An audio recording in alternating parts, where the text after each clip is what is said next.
Well, hello everyone. Good evening and a very happy Saturday to you all. You know, I'm kind of enjoying these story times on Saturdays. I like the story time altogether, and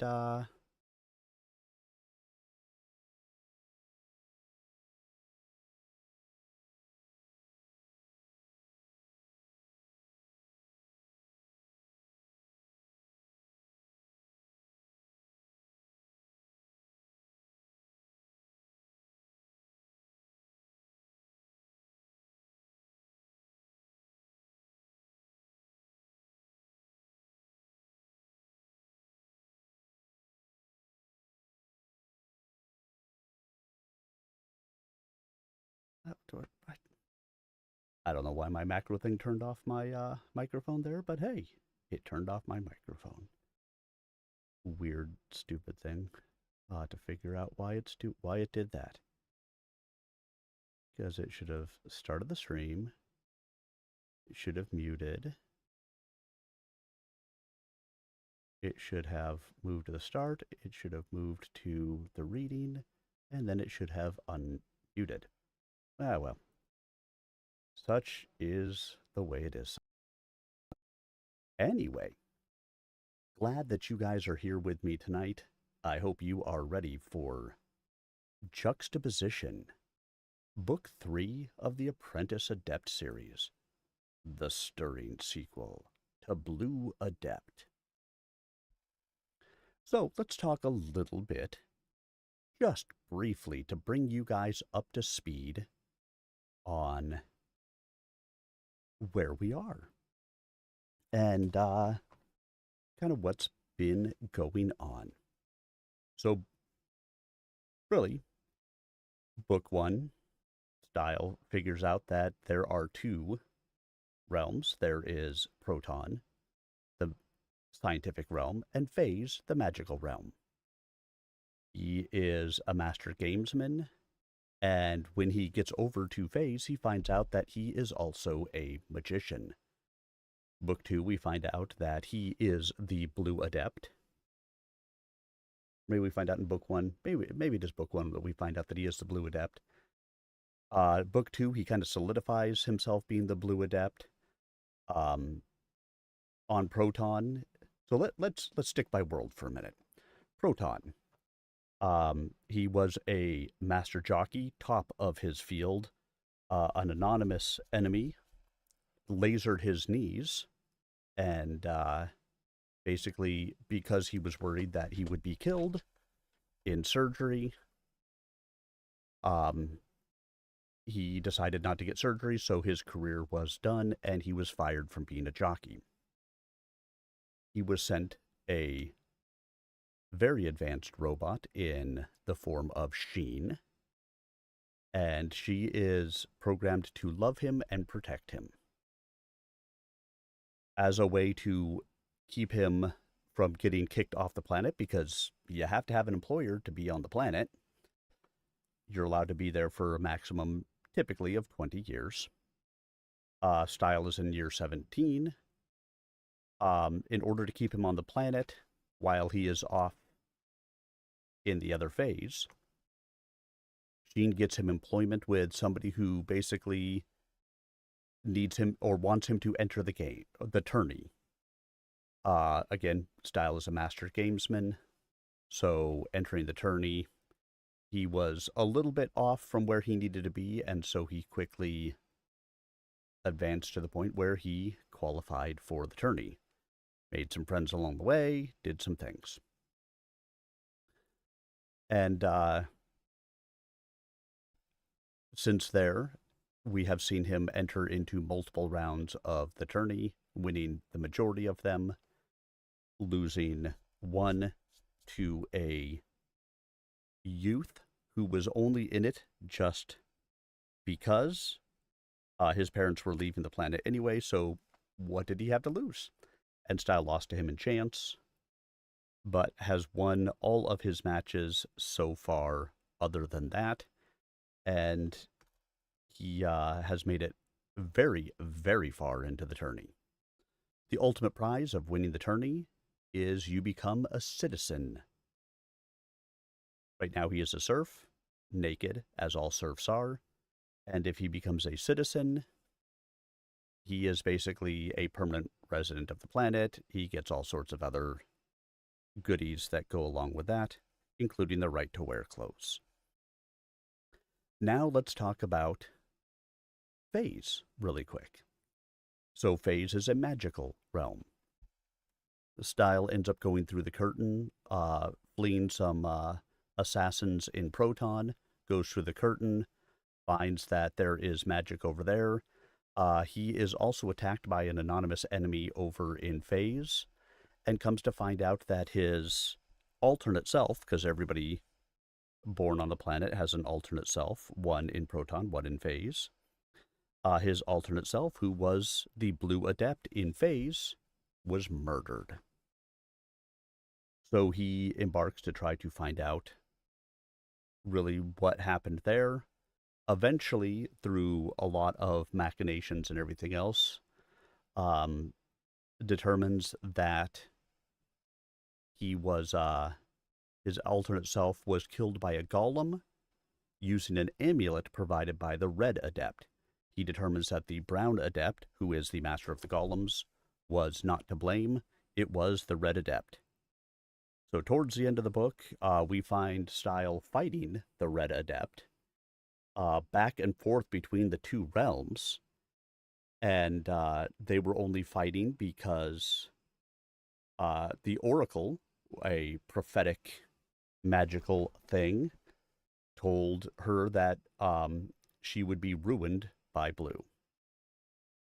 And so she preemptively attacked Blue, which was a blue adept. And it turns out that because of her actions there, she basically brought about her own destruction. At the end of the last book, we see the two facing off in the tourney. And Stile ending up causing her to attack him during the round and basically losing the round, meaning she doesn't get citizenship. The fact that she was a murderer has also come to light, and because she doesn't get citizenship, she will be exiled from the planet, which means the Red Adept is, for all intents and purposes, gone. Exiled from the planet, and gone from Phaze, because obviously if you're gone from the planet, you can't get back to Phaze. So that was his anonymous enemy who lasered his knees and has been attacking him essentially ever since, trying to put him out of her misery. She fails. She fails miserably. And so he has won that battle. Now, a mystery that they both agreed they did not know the answer to was who sent the robot Sheen to protect Stile. Nobody knows right now. Well, at this point in the books, nobody knows. Anybody who's read more books knows. At this point in the book, nobody knows where she came from. Yet a mystery left to solve.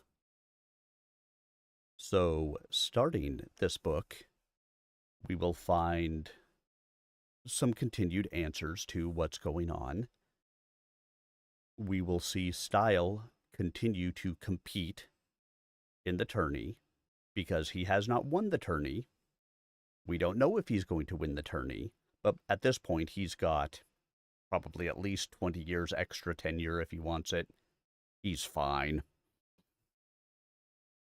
And we will probably catch up with Clef. As a matter of fact, I know we will because that's the title of chapter 1. Clef, who was somebody that Stile faced in the tourney, is a master musician. Stile provided him with the platinum flute, and they believe that he may be the foreordained who, by playing the flute, will cause the mountains to shake. We don't know exactly what that means yet. We will find out. So in the book, we can probably look forward to 1. Stile being able to consummate his marriage finally to the Lady Blue. We'll find out what's going on with Clef. We'll see the end of the tourney. And whatever is meant by the title Juxtaposition. The joining of two things. So, with that said, glad that you guys are here with me. If you have questions as we go throughout the stream this evening, you are welcome to put those into the chat. I will not engage typically during the reading because I do record these, but you can certainly engage with each other, and I will be happy to engage with you in between the chapters. So everybody, let me take a drink before we get started, but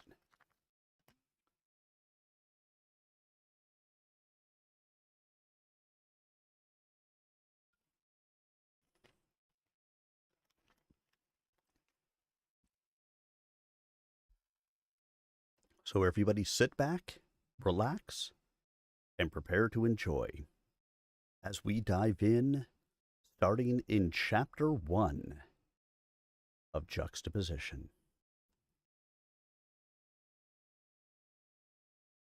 Chapter 1, Clef.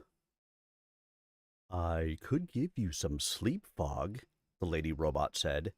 You stayed awake all night researching, and the game is this afternoon. You have to rest. No drugs, Stile snapped. Better to be keyed up than fogged out. Better yet, to be rational, she said. He shook his head, looking at her. She was so exactly like a woman that most people never realized the truth. Not only could she function in all the ways of a living human female, she was extremely well formed. Her hair was a sun-bleached brown, shoulder-length. Her lips were full and slightly tinted. Kissable. Her eyes were green behind long lashes. She was the sort of creature rich, lonely men obtained to gratify their private passions more perfectly than any real woman could. But Stile knew her for what she was, and had no passion for her. This is one time I wish I could just click off the way you can. I wish I were flesh, she said wistfully. She was programmed to love him and protect him, and she was absolutely true to her program, as a machine had to be. Come on, I'll put you to sleep. She took Stile's head in her lap and stroked his hair and hummed a lullaby. Oddly enough, it worked. Her body was warm and soft, her touch gentle, and he had complete faith in her motive. Stile was close to few people, and he tended to feel easier around machines. His tensions slipped away and his consciousness followed. He found himself dreaming of the time several days before when he had passed the platinum flute onto the musician Clef and guided the man across the curtain. In this dream, he followed Clef's consciousness, not his own. Somehow, this did not seem strange. Stile had felt an instant and deep camaraderie with the man when they played music together. Stile himself was highly skilled with a number of instruments, but Clef's musical ability amounted to genius. It had been impossible to remain aloof from a person who played that well. Clef had never been to the frame of Phaze. He stared at the lush tufts of grass, the tremendous oaks and pines, and the unicorn awaiting them, as if he were seeing something strange. This is Nasa, Stile informed him, perceived in the dream as a different person. The unicorn was black with white socks on the rear feet, and was as small for her species as Stile was for his. Clef towered over them both, and felt awkward. She will carry thee to the platinum demesne. What affectation was this? Stile had spoken normally until this moment. I don't even know how to ride, Clef protested. And that's a mythical creature. He eyed the long spiraled horn, wishing he could touch it to verify that it was only tacked on to the horse. He had been told that this was a land of magic, but he found that hard to credit. Well, I could conjure thee there, but... Absolutely not. Magic is incredible. Wherever I have to go, I'll walk. Stile shrugged. That is thy business, but I must insist that Nasa accompany thee. Until thou dost reach the protection of the little folk, this region is not safe for thee. Why are you suddenly talking archaically? Clef demanded. This is the tongue of the frame, Stile explained. Now I must conjure clothing for thee. Clothing? Clef exclaimed, daunted.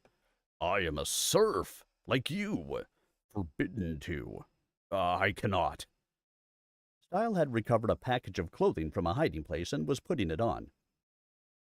Here in Phaze, thou art a man. Trust me. Clothe thyself.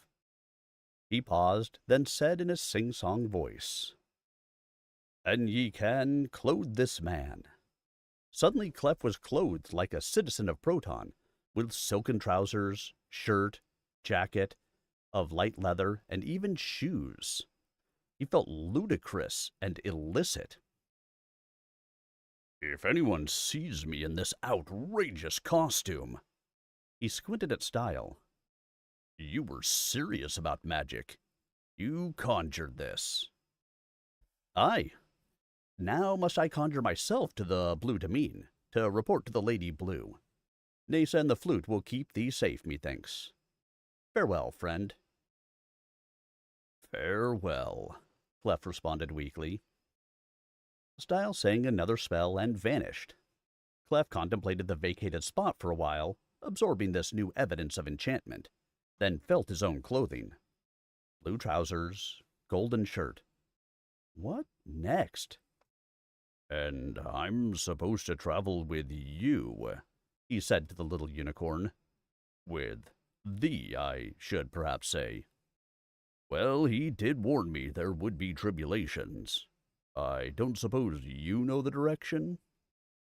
Nasa blew a note through her horn that sounded like an affirmation rendered in harmonica music. Clef had not realized that the animal's horn was hollow, or that she could really comprehend his words. He followed her lead. The scenery was lovely. To the near south was a range of purple-hued mountains, visible through gaps in the forest cover. The immediate land was hilly, covered with rich green turf. Exotic birds fluttered in the branches of the trees. No path was visible, but the unicorn picked out an easy passage unerringly. Art thou able to play music on that horn? Clef inquired facetiously, feeling a need to assert himself verbally, if not physically. For answer, Nasa played a merry little tune, as if on a well-handled harmonica. Clef, amazed, fell silent. He would have to watch what he said in this fantastic frame. More things were literal than he was inclined to believe. The pace became swift as Nasa moved up to her limit. Clef had always liked to walk, so was in no discomfort, but wondered just how far they were going. In Proton, with the limitation of the domes, it was never necessary to walk far before encountering mass transportation. Obviously, there was no such limit here. The animal perked up her small ears, listening for something. Clef knew that horses had good hearing, and presumed unicorns were the same. It occurred to him that a world of magic could have magical dangers, and he had no notion how to cope with that sort of thing. Presumably, this equine would protect him in much the same way Stile's distaff robot protected him in Proton. Still, Clef felt nervous. Then, abruptly, the unicorn became a petite young woman, wearing a simple black dress and white slippers. She was small, even smaller than Stile, with lustrous black hair that reminded him of the mane or tail of. Of course, this was, after all, the same creature, in a different shape. She even had a snub horn in her forehead, and her shoes somehow resembled hooves, for their slipper tops tied into thick, sturdy soles. "Stile is getting married," Nasa said.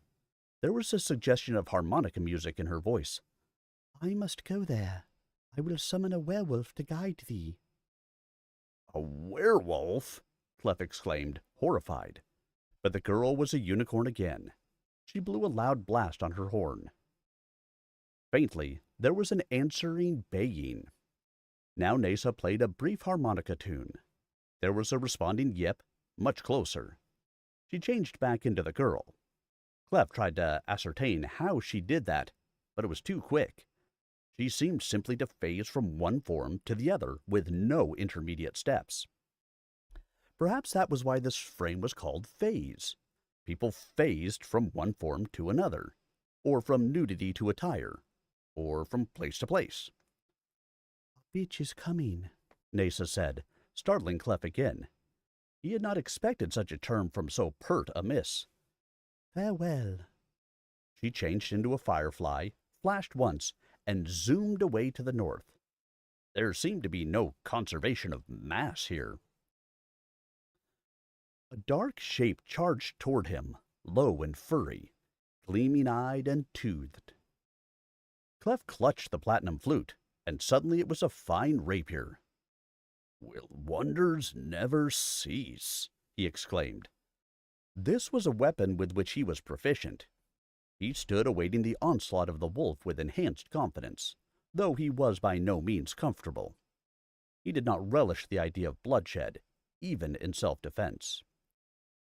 But the creature drew up short and metamorphized into a woman. This one was older. In fact, she looked grandmotherly. Clef was catching on to the system. Thou art the werewolf the unicorn summoned?" I am the were-bitch available, man-creature. I have seen weddings enow. Since my old wolf died, I care not overmuch to see more. I will guide and guard thee to the elven domain. Put thou that blade away." "It is not a blade.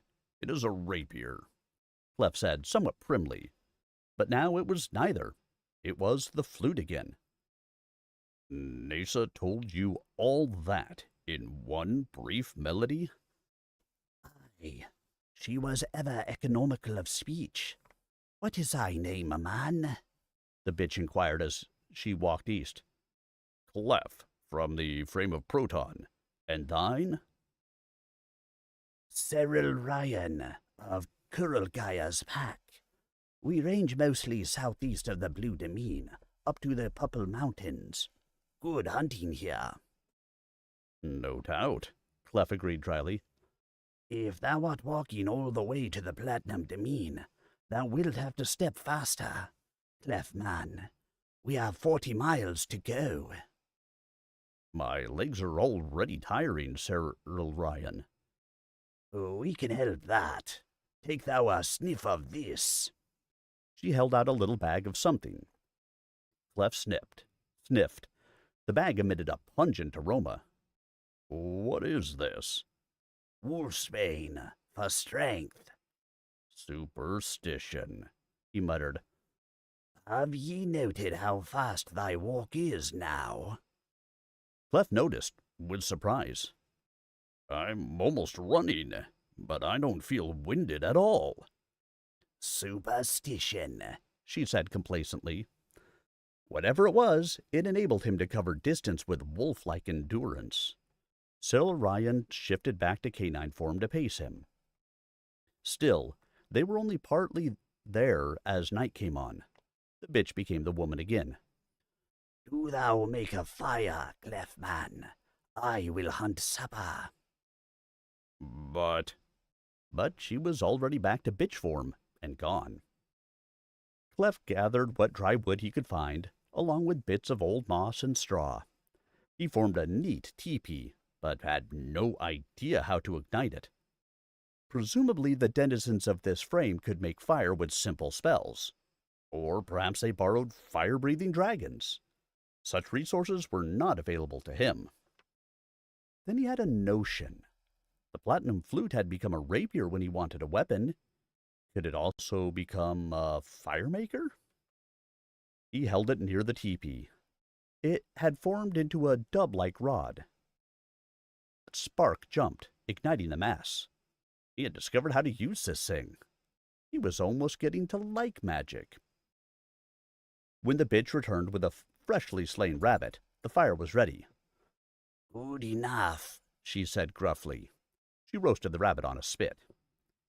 This type of meal was foreign to Clef, but he managed to get through it.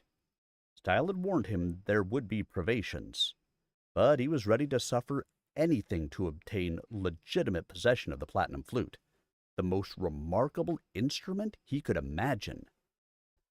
Only the little folk could grant that. It was their flute. Cyril Ryan showed him where there was a streamlet of fresh water so that he could drink and wash.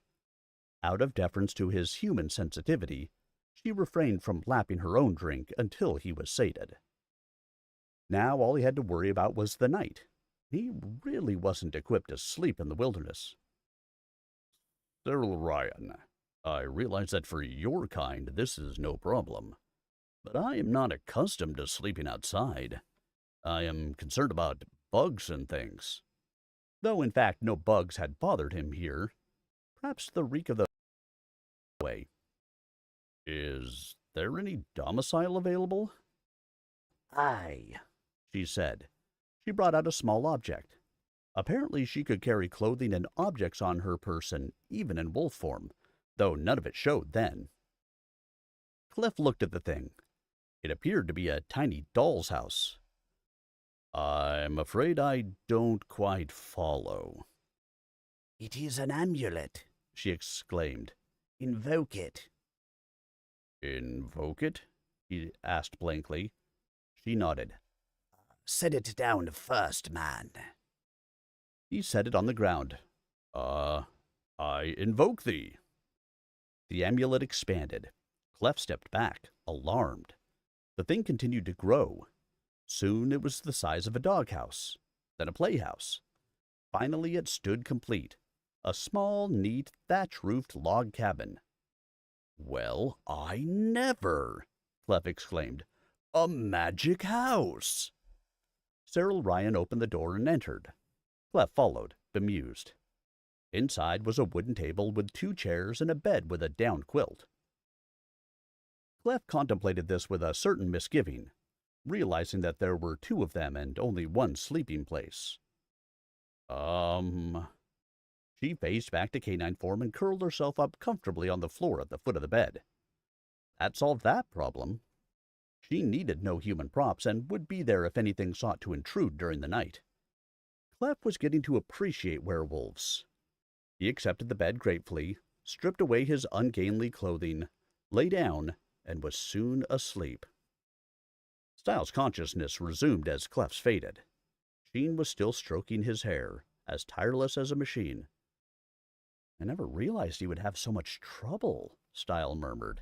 He told her of his dream. I'm used to Phaze now, but it was quite an adjustment at first. I forgot all about Clef, and I shouldn't have. Go back to sleep, she told him. That amulet, that would have been fashioned by the Red Adept. She's gone now because of me. I really should see about finding a new adept to make amulets. They're too useful to be allowed to disappear. I'm sure you will, Sheen said soothingly. Phaze needs amulets. She picked up his head and hugged it against her bosom, smotheringly. Stile, if you don't go to sleep voluntarily... He laughed. You're a bitch. A female werewolf, she agreed. We do take good care of wayward men. They did indeed. Stile drifted back to his dream. Next morning, Cyril Ryan brought some excellent fruit she had foraged. They ate and prepared to resume the march. This cabin, can it be compressed back into its token? Clef asked. Nay, a spell functions but once, she said. Leave it. Others may use it after us, or the Blue Adept may dismantle it with a spell. Most likely the little folk will carry it to their mountain domain. Yes, of course it shouldn't be wasted, Clef agreed. They walked. His legs were stiff from the prior day's swift walk. The wolf's bane had worn off, and Cyril Ryan did not offer more. It was dangerous to overuse such magic, she said. So they progressed slowly east, through forest and field, over hills and through deep gullies, around boulders and huge dense bushes. The rugged beauty of the natural landscape was such that it distracted him from his discomfort. What a special land this was! In the course of the day he had heard something to the east. Cyril Ryan's wolf ears perked. Then he observed a column of thick, colored smoke rising from the sky. There had been a bad explosion and fire somewhere. That is Blue fighting Red, the bitch said knowingly. She killed him. Now he is killing her. I realize this is a frame of magic, Clef said. Even so, that does not seem to make an extraordinary amount of sense. Adept fighting adept is bad business, she agreed. How could they take turns killing each other? There are two selves of many people, one in each frame, she explained. One self cannot meet the other, but when one dies, there is a vacuum and the other can cross the curtain. Blue now avenges the murder of his other self. Oh, I see, Clef said uncertainly. And must I avenge the murder of mine other self? Mayhap. Where wast thou whelped? On another planet, Clef said, surprised. I signed for Proton serf tenure as a young man. Then thy roots are not here. Thou hast no other self here, so art not barred from crossing. Oh, fortunate for me, I suppose. Dost thou have another self in Proton? Nay, but if I crossed I would be but a cur, unable to wear change, and the hunting is not good there. Clef had to laugh agreement. All too true. Proton, beyond the force field domes, is a desert. Nothing but pollution. Aye, she agreed, wrinkling her nose. When men overrun a planet, they destroy it. Yet Stile, the Blue Adept, he is also a serf in Proton, like me. He was whelped on Proton. His root is here. Clef watched the dissipating grotesqueries of the cloud of smoke. I'm glad I'm not his enemy. He resumed slogging forward. At this rate, he would be lucky to travel 10 miles by dusk. Actually, he realized, it might be just as well to take several days before reaching the little folk. There was a tremendous amount to learn about Phaze, and this slow trek was an excellent introduction. When he finally did arrive, he would have a much better comprehension of the frame and know how to deport himself. With all the pitfalls of magic, he needed that experience. The werebitch paced him uncomplainingly.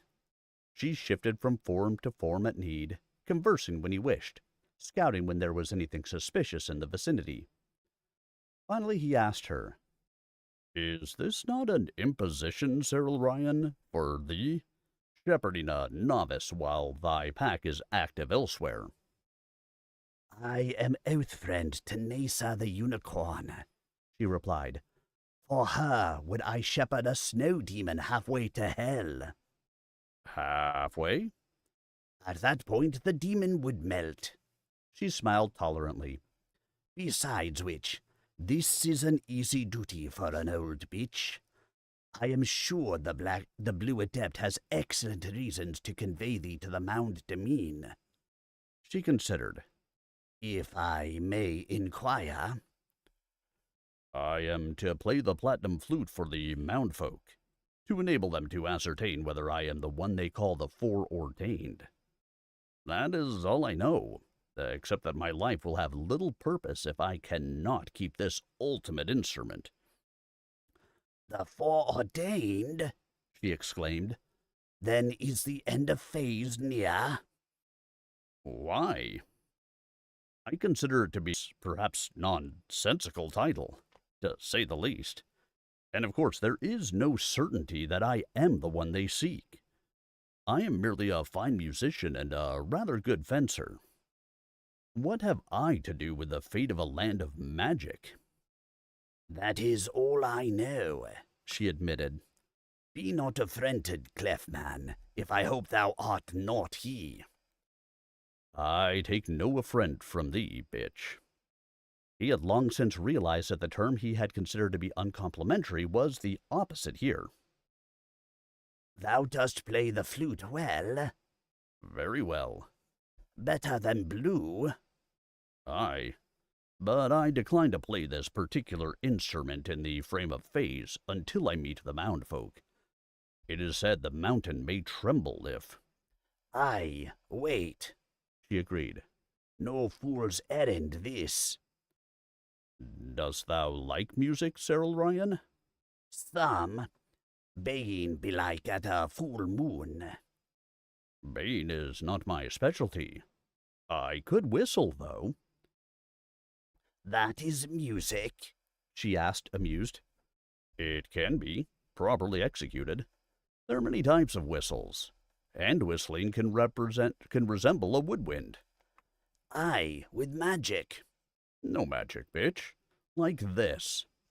He nibbed his hands together, convoluted his long fingers into the appropriate configuration, and blew. A fine, dear pipe note emerged. He adjusted his fingers as if tuning the instrument and blew again, making a different pitch. Then he essayed a minor melody. The sound was beautiful. Clef had not exaggerated when he claimed to play well. He was probably the finest and most versatile musician on the planet. His crude hands produced prettier music than that of most people using fine instruments. Cyril Ryan listened, entranced, pacing back and forth between her forms to appreciate it in each. "That is not magic?" she asked dubiously when he paused. "I know no magic. This is straight physical dexterity." "Never have I heard the like," she exclaimed. "The Blue Adept played the flute at the Unolympics, and methought that was the most perfect melody ever made. Now I think thou mightest eclipse it, as thou sayest. Canst thou do real whistling too?" Clef smiled at her naivete. He pursed his lips and whistled a few bars of classical music eloquently. She was delighted. So they continued, and in the evening he serenaded her with a whistle concert. Squirrels and sparrows appeared in nearby trees, listening raptly.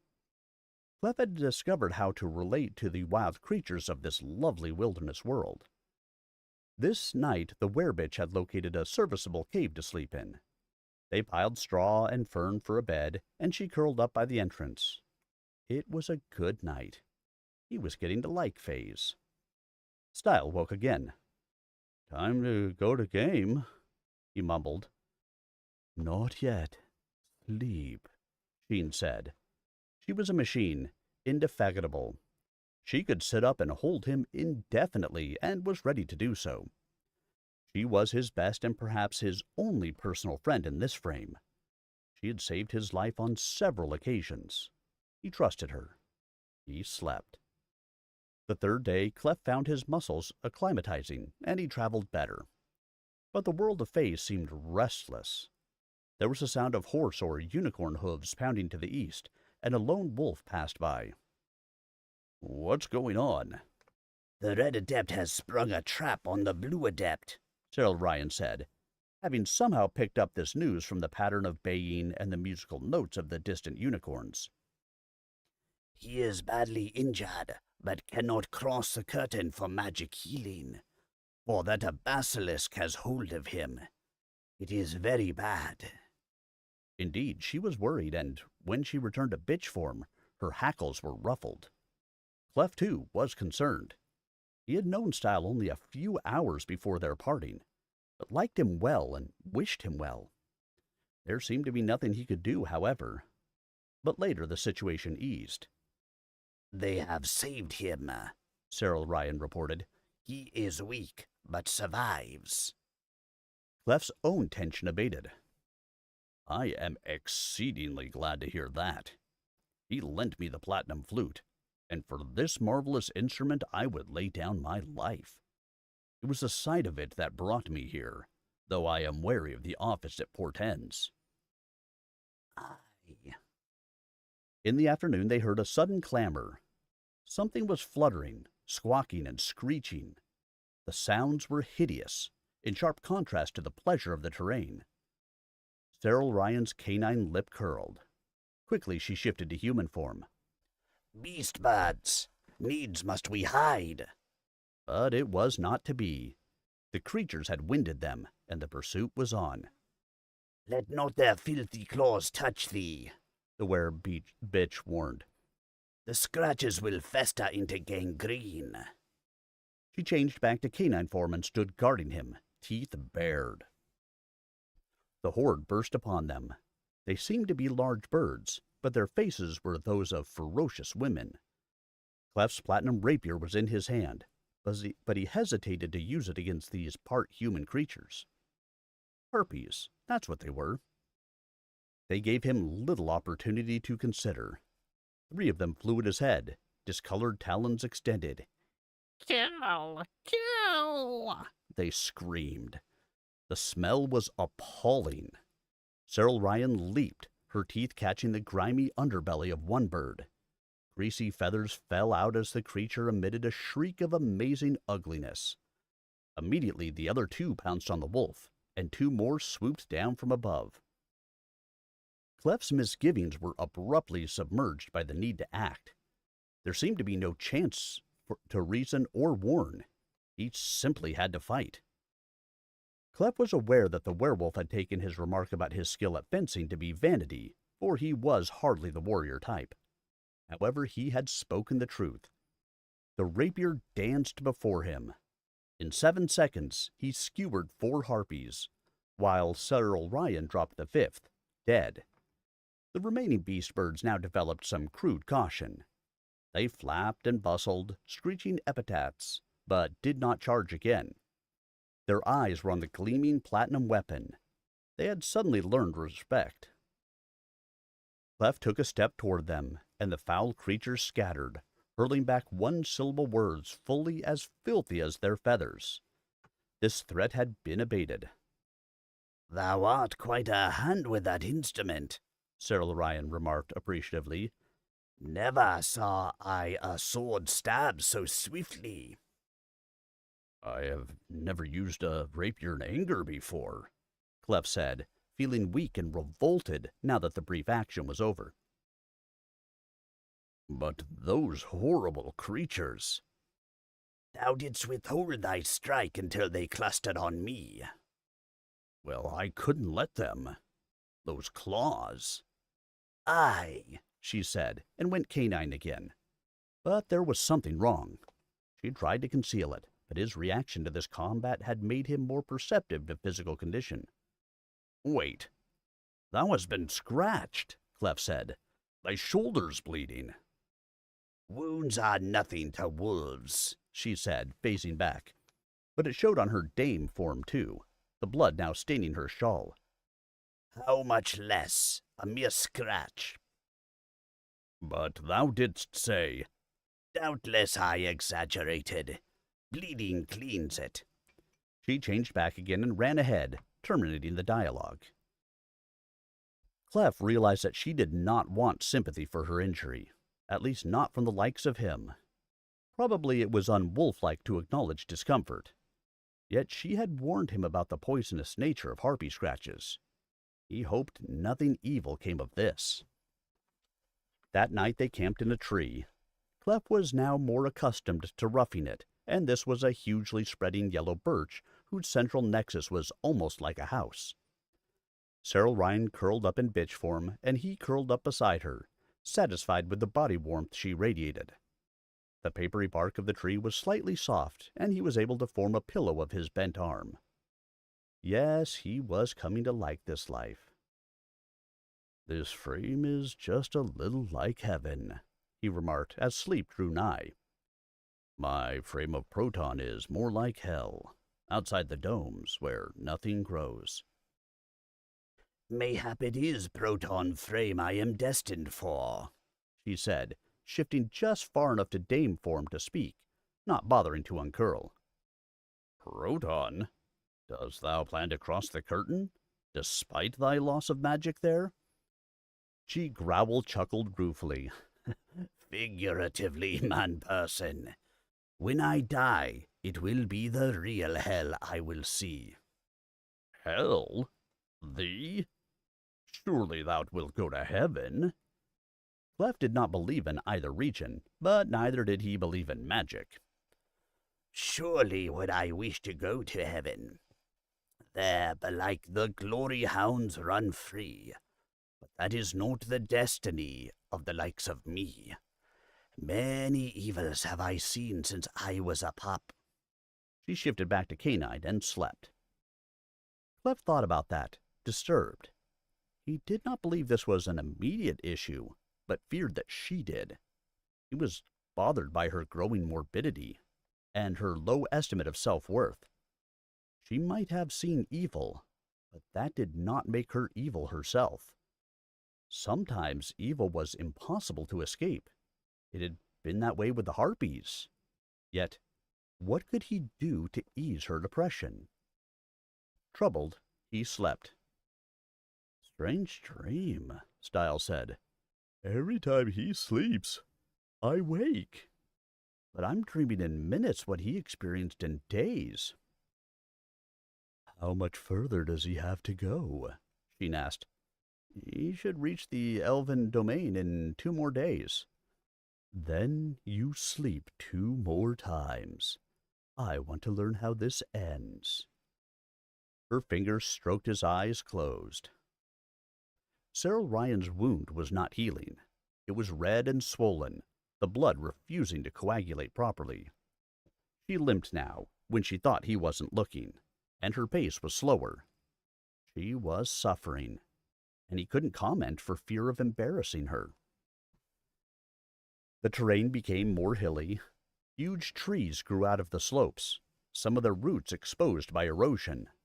But the eager grass was covering every available patch of ground, and the turf was thick and spongy. Clef was soon breathless, ascending the steep, short slopes, drawing himself up by handholds on trees and branches and tangles of roots. Cyril Ryan followed, her familiarity with this region making up for her weakness, shifting back and forth between forms to take advantage of the best properties of each. Something tugged at his hair. It was not the wind. Clef paused, fearing he had snagged it on a low branch. But there was no branch. He put his hand up, but there was nothing. Yet the tugging continued, and now there were little touches on his skin. "Something's here," he exclaimed, alarmed. The bitch sniffed the air and cocked her ears. She phased into woman. "Whistle," she said. Perplexed, he whistled. Oddly, the touchings abated. He whistled louder and with more intensity. A medley of classical themes. He enhanced it with trills and double notes, warming to it, serenading the landscape. Slowly, shapes appeared. They were little people, perched on branches and on the slope and even floating in air. All were listening raptly. "Aye, the she," Cyril Ryan said, pronouncing it she. "The fairy folk." They cause no harm, just idle mischief." Discovered, the she moved into a dance, whirling in air. Their little lasses were, in the archaic measurement of this frame, about 4 feet tall, the lads not much larger. They moved prettily and smiled often, happy folk. But when Clef stopped whistling, they faded out of sight again. The she associate not overmuch with other folk, but they do like music, the werebitch said. I am destined to see them 3 times before I die. How many times hast thou seen them so far? This is the 3rd time. Then I should not have whistled them into sight. She made a gesture of unconcern. I am old. My pace is slowing. My teeth are no longer sharp. The pack will not let me live much longer anyway. Glad am I to have seen the lovely fairy folk once more. But this is barbaric. The other wolves have no right. Question not the way of the pack. I have killed others in my day. Always I knew my turn would come. Perhaps it would have come ere now, had I not been fated to guide thee. I am content, Clefman. Clef shook his head, not commenting further. Obviously, there was violence along with the beauty and literal magic of this frame. They marched on. Later, another phenomenon occurred, a kind of sweeping of an unbreeze through the forest, dissipation of non-existent clouds in the sky, and a revivification of things that had not been dead. Tension had been released, an obligation expiated. What is it? Clef asked. The lifting of a gaze, Cyril Ryan said. I don't think I understand. The abatement of an oath. It hung over the forest. Now it is done. What oath is this? The Blue Adept swore vengeance against the Red Adept. Yes, but I thought he was getting married. He is also moving through the Proton tourney. Isn't this a activity for such an occasion? There is no comprehending of adepts. That seemed to be the case. The Blue Adept evidently had a lot more power and was involved in more great events than Clef had realized. It was mildly odd that so small a man had so large an impact on this frame. By nightfall, they reached the marker for the Platinum Domain, indicated by a sign saying FT78. The path within is treacherous, the werebitch said. Morning is better for it. Yes, certainly. Clef wasn't sure, now that he was this close, that he really wanted to reach these mysterious elves. If he was not the foreordained, they would take the flute from him, for it belonged to them. Cyril Ryan knew of an existing shelter nearby, and they spent the night there. I want thee to know, he told her, how much I appreciate the trouble thou hast taken on my behalf. This all may come to naught, yet it has been worthwhile for me. I thank thee, man, she said. It has been nice talking with thee and hearing thy music. Few among the pack have time or courtesy for the old. She did not look well at all. It was evident that pain was preventing her from relaxing. Clef whistled, filling the air with melody, and after a time the werewolf fell into a troubled slumber. Then Clef himself relaxed. I didn't know there were harpies in that vicinity, Stile said, waking. I should have given him better protection. Though the way he used that rapier... He shrugged and returned to sleep himself, secure in their robot's embrace. In the morning, Clef woke before the werebitch. She was breathing in pants and whining slightly in her sleep. The bad shoulder bulged with swelling, and the fur was falling out. This was obviously a severe infection. A good antibiotic could abate it, but this was Phaze, the frame of magic, where antibiotics were not available, and perhaps would not work anyway. Magic was what was needed, but he could not perform it. Unless the flute, but no, He had resolved to play it only for the mound folk, because of the potential significance of the rendition. Still, maybe its magic could help. He laid the instrument against her body, as close to the wound as he could. Her whining stopped. She was drawing comfort from the proximity of this powerful talisman. Still, she was shivering, though the morning was warm. He had nothing with which to cover her. Clef began to whistle again. It was all he could do. This time he selected a merry folk song melody. He whistled it well. The joyous notes rippled through the forest, abolishing sadness. The bitch's shivering eased, and she slept peacefully at last. For an hour he whistled. At last she turned and woke. She made a growl of displeasure at the lateness of the hour, but Clef wasn't fooled. She had needed that extra rest. Breakfast was no problem. Squirrels and birds had dropped nuts and berries as offerings of appreciation, and these were excellent. This was a world that liked magic.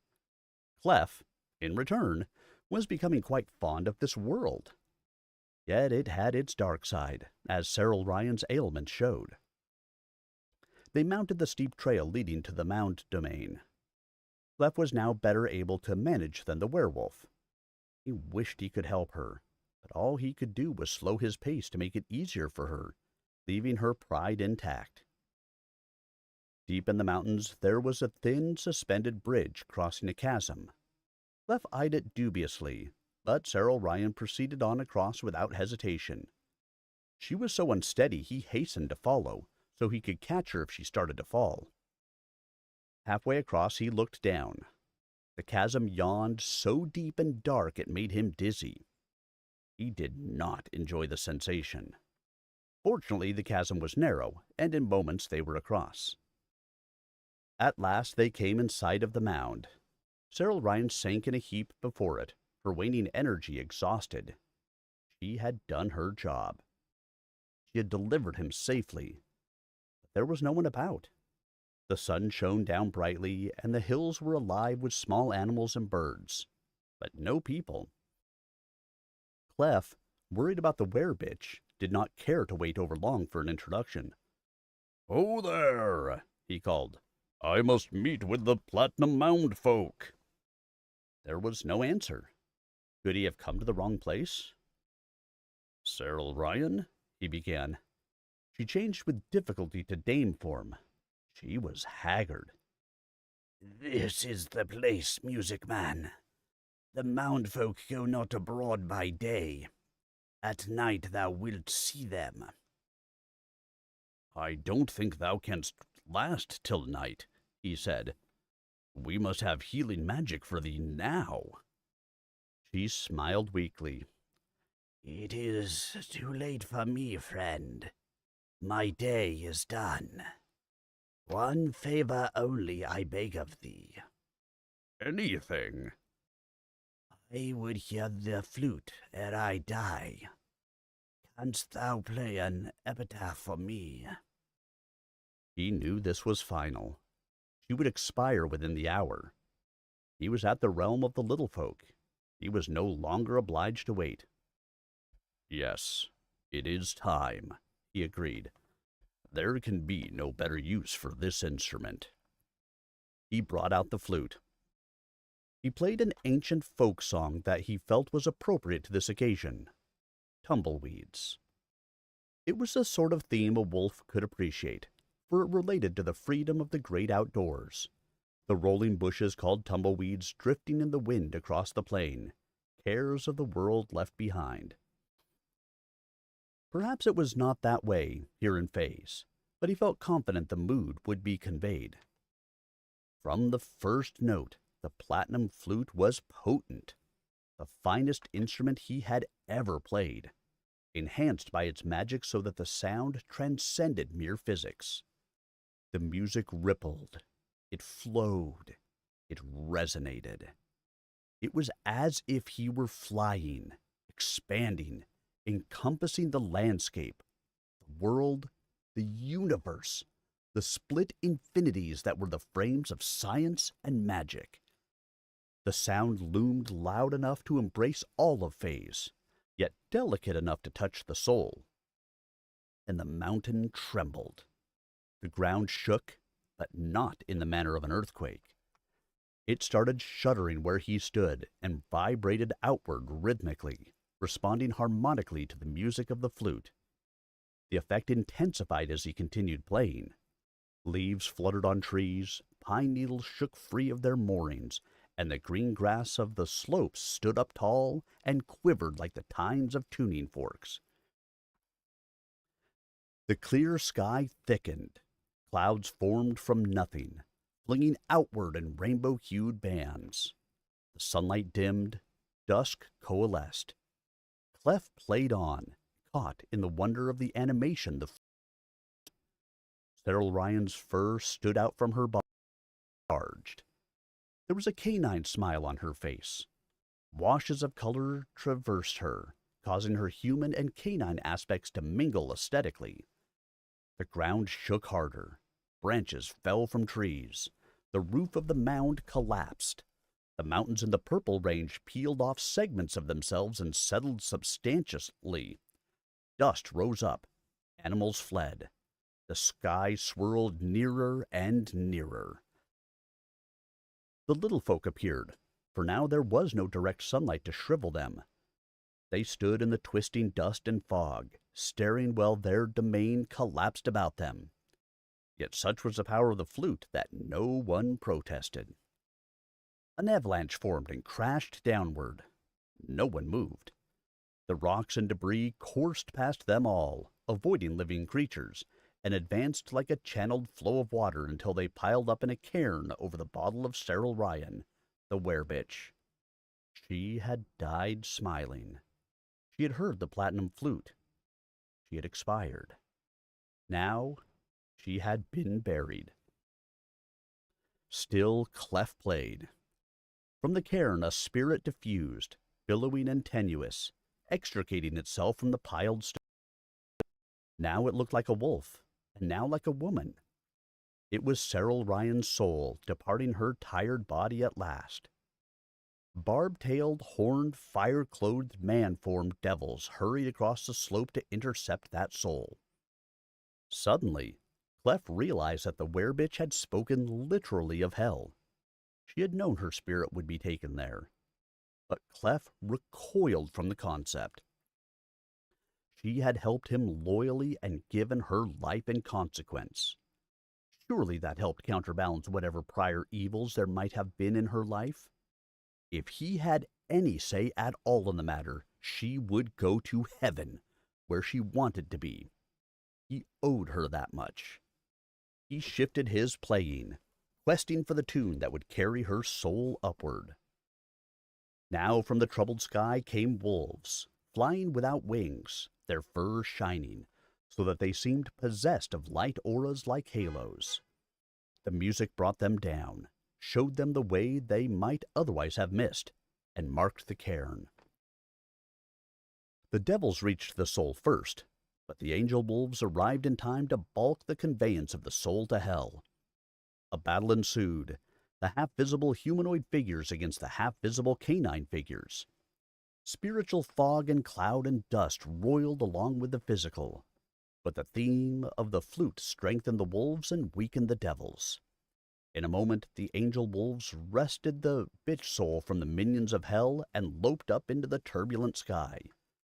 Yet before they departed entirely, the soul of Cyril Ryan paused.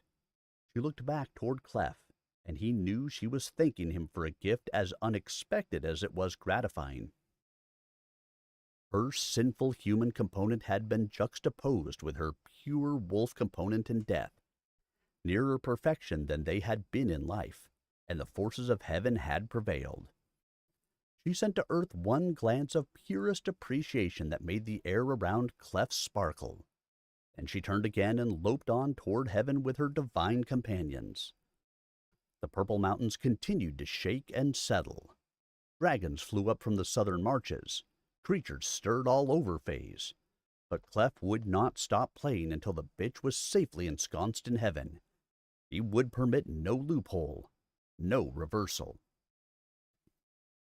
Stile woke in alarm. The building was shaking. There seems to be an earthquake in progress, Sheen said. The Purple Mountain range is settling. That's no natural phenomenon. That's the foreordained, Stile cried. Now I realize that Clef is indeed the ultimate magician, with power to level mountains and delicacy to send souls to heaven. The foreordained, Sheen repeated. Clef is the one destined to save Phaze? He played the platinum flute, and the mountain trembled and tumbled. That's the signal. I saw it in my dream, and now I know it's true. My vision has caught up to the present and affirmed it. Sheen checked the news screen. There has certainly been a shake-up in Proton. Power has been disrupted all along the southern range. Mine shafts have collapsed. If that's the result of one melody on one flute, it means magic is spilling over into the science frame. So it seems. I'm sure my encounter with Clef was not coincidental. It was foreordained. Am I dream of his progress? There has to be some reason for that. I suspect he and I are destined to meet again. You could never stay out of mischief, she agreed. Now it's time to get ready for your tourney match. Did anyone ever tell you you are inhumanly practical? The end of the split infinity may be in the offing, and you pack me off to a game. Your match is foreordained too, she said complacently. All right, guys. Chapter 1 is complete. So what did you guys think? We have indeed found the foreordained.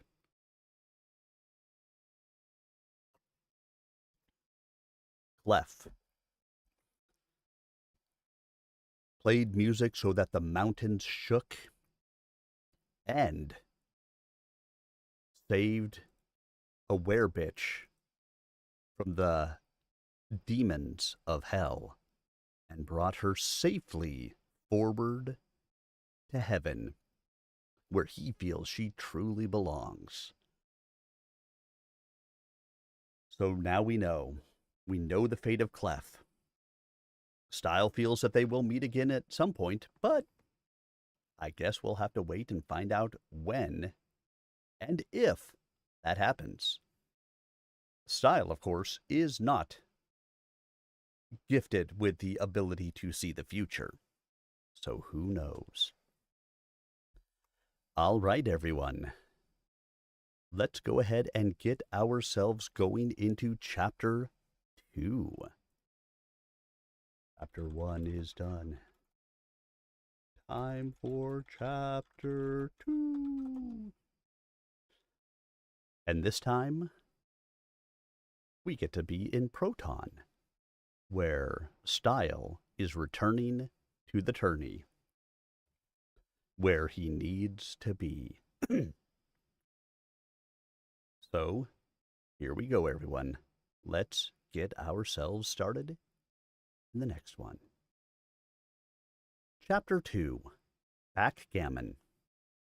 It was round 13 of the annual tourney. Only 3 players remained, 2 with 1 loss each. These 2 had to play each other.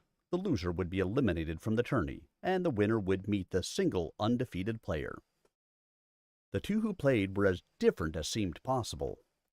One was a huge, fat, middle-aged man in voluminous and princely robes inset with glittering gems.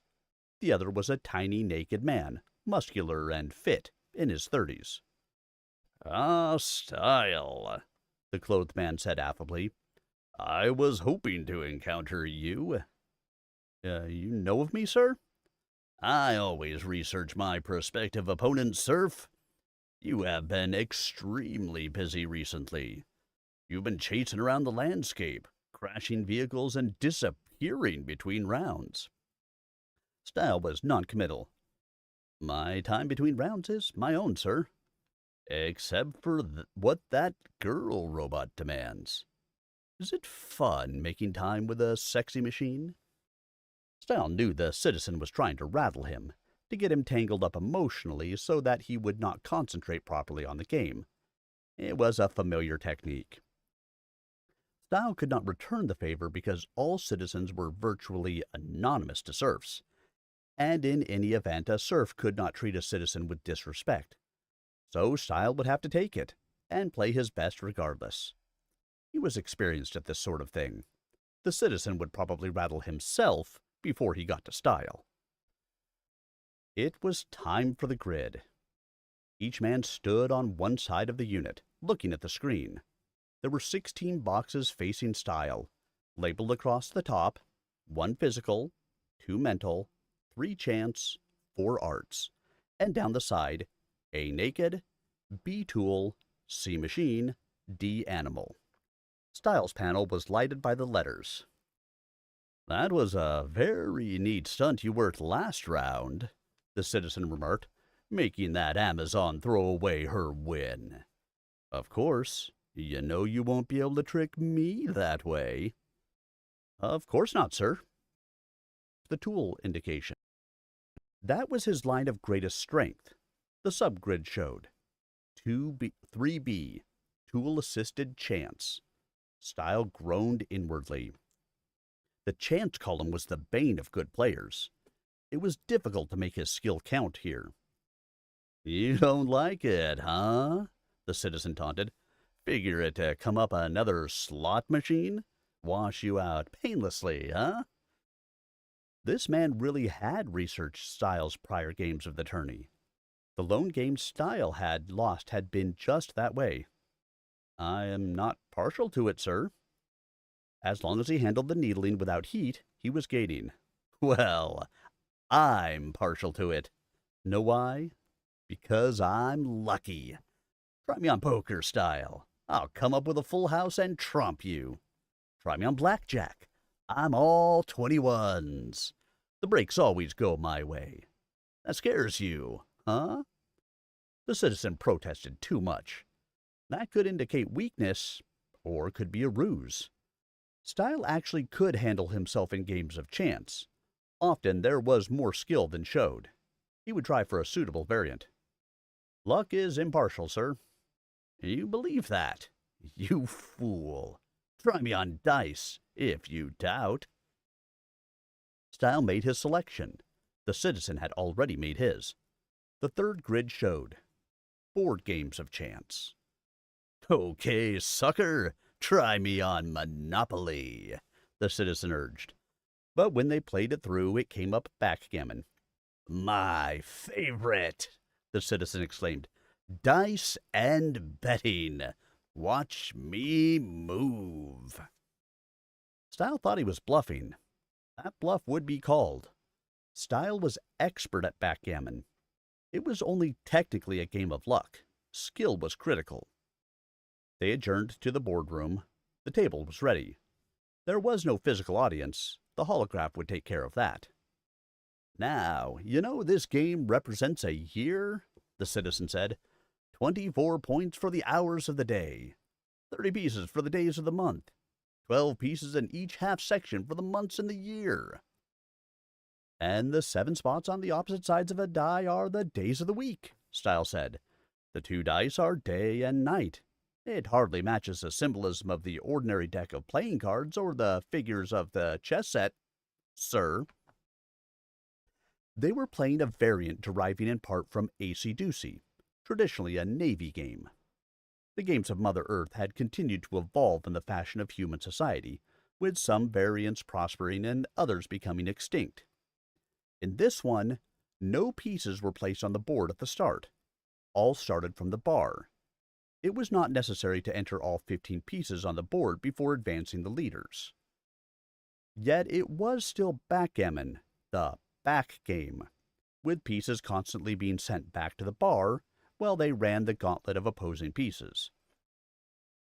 People were apt to assume that a given game had an eternally fixed set of rules, when in fact there were endless variations.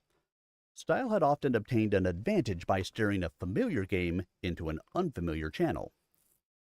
The citizen was, as he claimed, lucky. He won the lead, then forged ahead with double sixes, while Stile had to settle for a 2-to-1 throw of the dice. Doubles were valuable in backgammon because each die could be used twice. Thus the citizen throw enabled him to enter 4 men to the 6th point, while Stile entered only 2. This continued fairly steadily. The citizen soon had all 15 men entered and well advanced, while Stile was slower. Soon the two forces interacted. The citizen hit the first blot. In layman's language, he placed one of his men on the spot occupied by one of Stile's men. That sent Stile's man home to the bar, the starting place. "Sent you home to your slot machine, didn't I?" he chortled. "Oh, let there be no moaning at the bar." That was a literary allusion to an ancient poem by Tennyson on Earth. Stile was conversant with historical literature, but made no response. The citizen was showing pseudo-erudition. He was not the type to know any but the most fashionable of quotes, and he had gotten this one wrong. The correct line was, "and may there be no moaning of the bar." Yet mentally, Stile filled in the remainder, "when I put out to sea." Tennyson had then been late in life, knowing he would die before too long. That poem, Crossing the Bar, had been a kind of personal epitaph. When he put out to sea, in the figurative fashion of the Norse boats for the dead, he hoped to see his pilot, the deity, face to face. Those left behind in life should feel no sorrow for him, for he, like the werewolf, had found his ideal resting place. It was generally best to read the full works of past literary figures and to understand their backgrounds, rather than to memorize quotes out of context. But it was no use to go into all that with this great bore of a citizen. Well, Stile intended to send this obnoxious citizen out to sea. It was already apparent that the man was not a top player. He depended on his luck too heavily, and on a basic strategy of making points, of setting up 2 or more men on a point, so that the opponent could neither land there nor hit a blot. Luck and conservative play, a good enough strategy for most occasions. 3 out of 4 times, a winning strategy. But Stile was not an ordinary player. He depended not on luck, but on skill. Luck tended to equalize, especially on an extended series, while skill was constant. That was what gave the superior player the advantage, even in a game of chance. It was necessary to take risks in order to progress most efficiently. There would be some losses because of these risks, but overall, that efficiency would pay off. Stile was already grasping the weakness of the citizen's mode of play. Probably the man had an imperfect notion of the strategy of the doubling cube, and that would make all the difference, regardless of his vaunted luck. Soon the citizen had a number of men in his home board, ready to be borne off. The first player who bore off all 15 men would win the game, but not necessarily the round. This modification was scored by points. Each man left in play when the opponent finished was 1 point. 100 points was the game. It would take several games to accumulate the total. The key was to minimize one's losses in a losing game and maximize one's winnings in a winning game. That was where the doubling cube came in. Best to test the man's level, however. Stile needed to have a very clear notion of his opponent's vulnerability, because the citizen was not a complete duffer. He was just good enough to be dangerous. Luck did have an important role in backgammon, just as muscle did in wrestling. It had to be taken into account. Stile rolled 3-2. As it happened, he was able to enter 2 men and hit blots on the 2nd and 3rd points. It was a good break, for the citizen left few blots he could possibly avoid. Thus Stile's 2 and 3 dice canceled the effect of cumulative scores of 21 and 22 on the citizen's dice. Stile was making his limited luck match the effect of his opponent's good luck. It was a matter of superior management. But the citizen was hardly paying attention to the moves. He was trying to undermine Stile's confidence, convinced that even in a game of chance, A person's certainty counted most. "A number of people have been wondering where you disappear to between rounds, little man. You seem to walk down a certain service corridor and never emerge at the far end. Hours or even days later, you emerge, going the opposite direction. It is a food machine service corridor, yet you show no signs of feasting. Now, how can a man disappear from the board like a piece being sent to the bar? It is a mystery." Stile continued playing. "People enjoy mysteries, sir." The dice rolled, the men advanced. The citizen's luck held. He was gaining despite imperfect play. "Mysteries exist only to be resolved.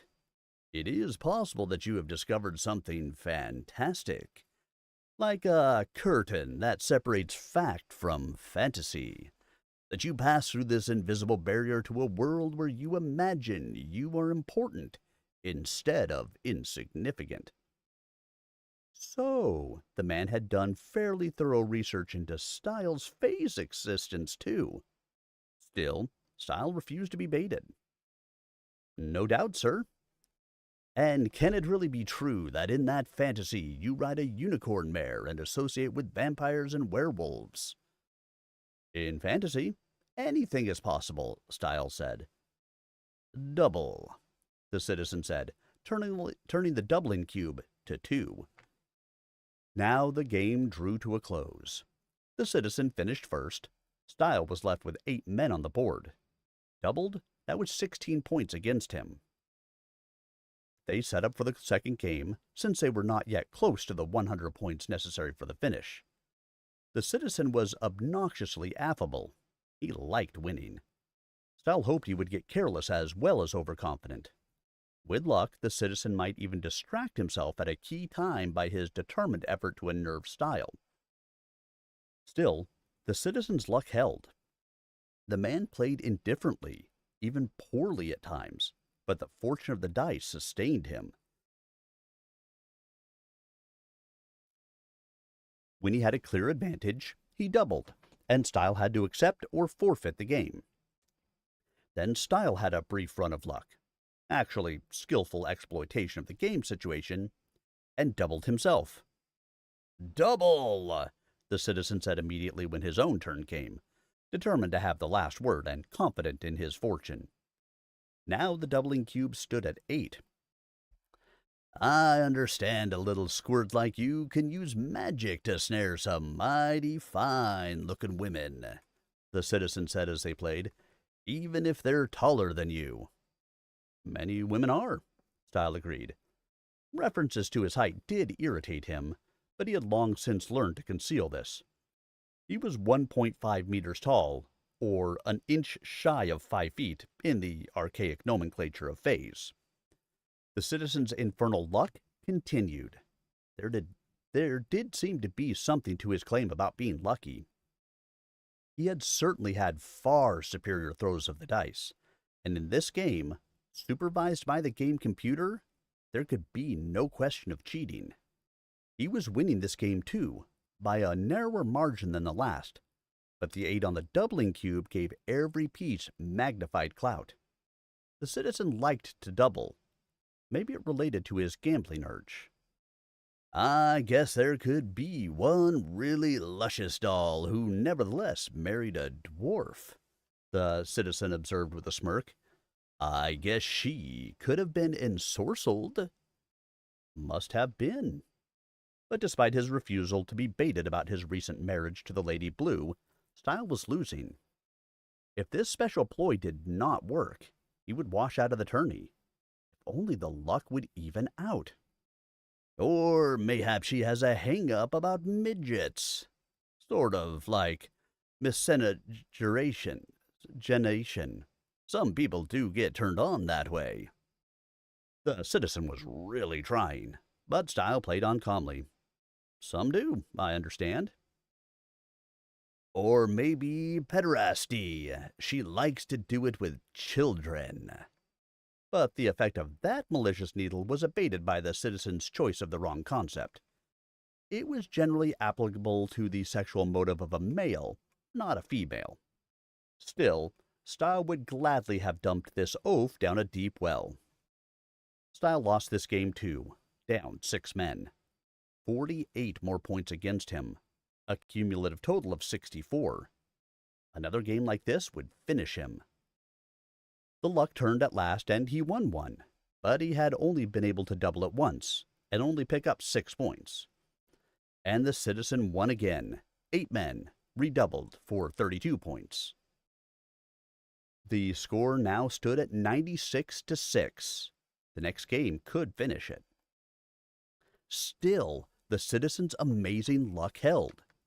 Had he, after all, found some way to cheat? To fix the dice?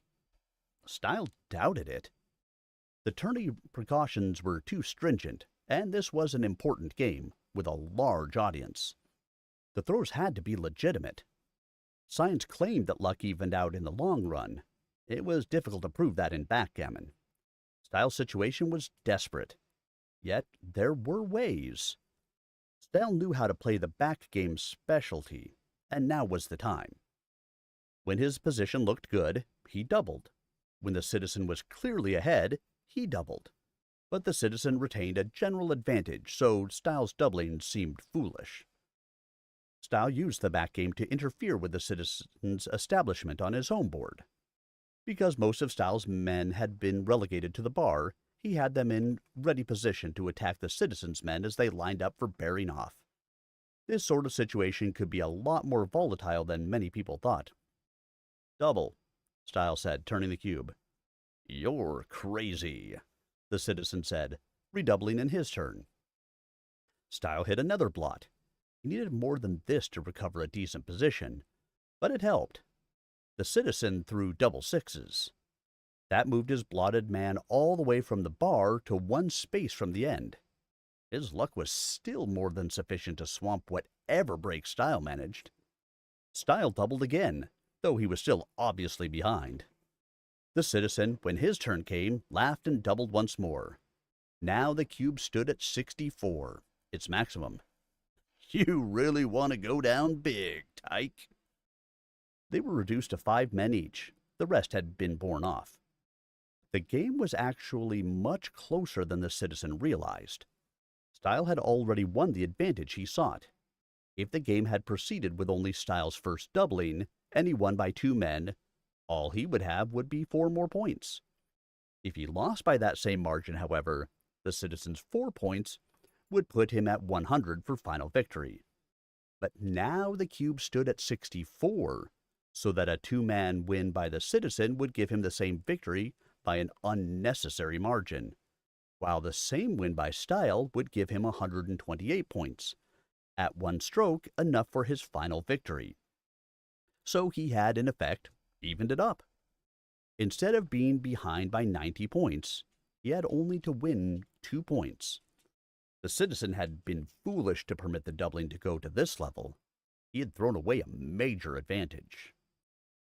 "I hear some of these animals can change to human form," the citizen said. "I guess an animal in the form of a woman could be a lot more fun to a lonely man." Was there anything this slob did not know about Phaze? Or any limit to his crudity of insinuation? Stile allowed a little ire to show deliberately. "It is a different frame, sir, with different natural laws. Those animals have human intelligence." The citizen gleefully pounced on this. "So, you have sampled the wares of the mares and the breeches of the bitches."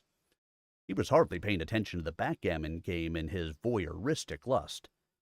He wanted to make Stile angry, and in seeming success, he was letting the means preempt the ends. This was always ethically problematical, and often strategically unsound. The citizen was setting himself up for a fall.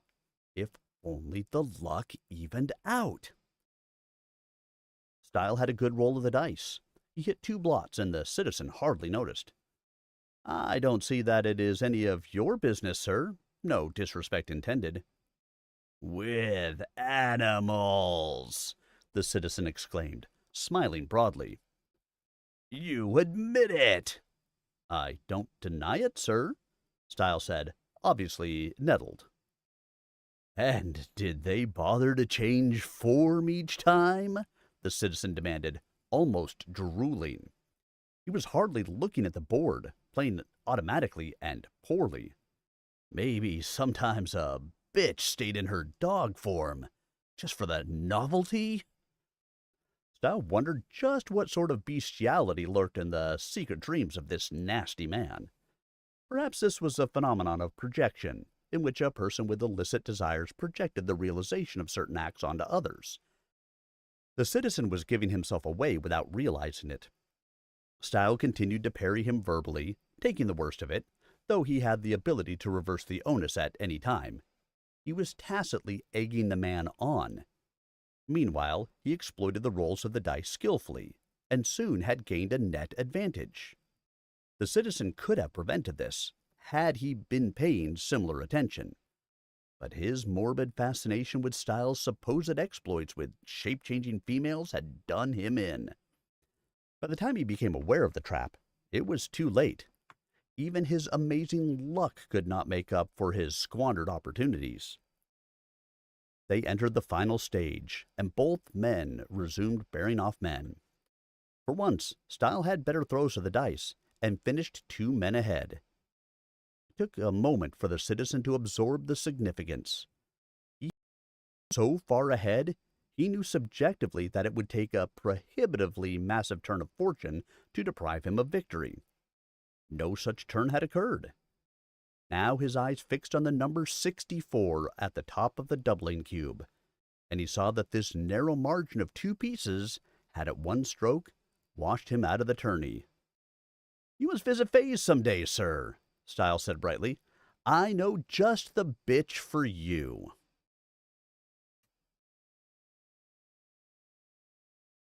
And that was Chapter 2. Chapter 2 was a very short chapter, huh? One game with take just.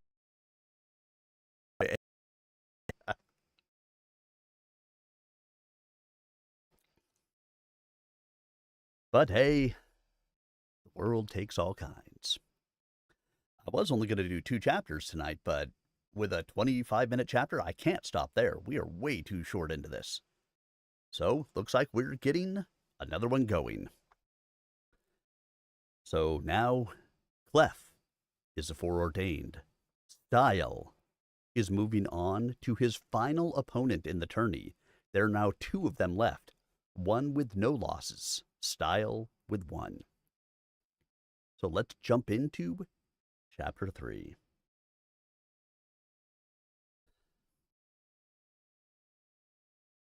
Chapter 3, Honeymoon.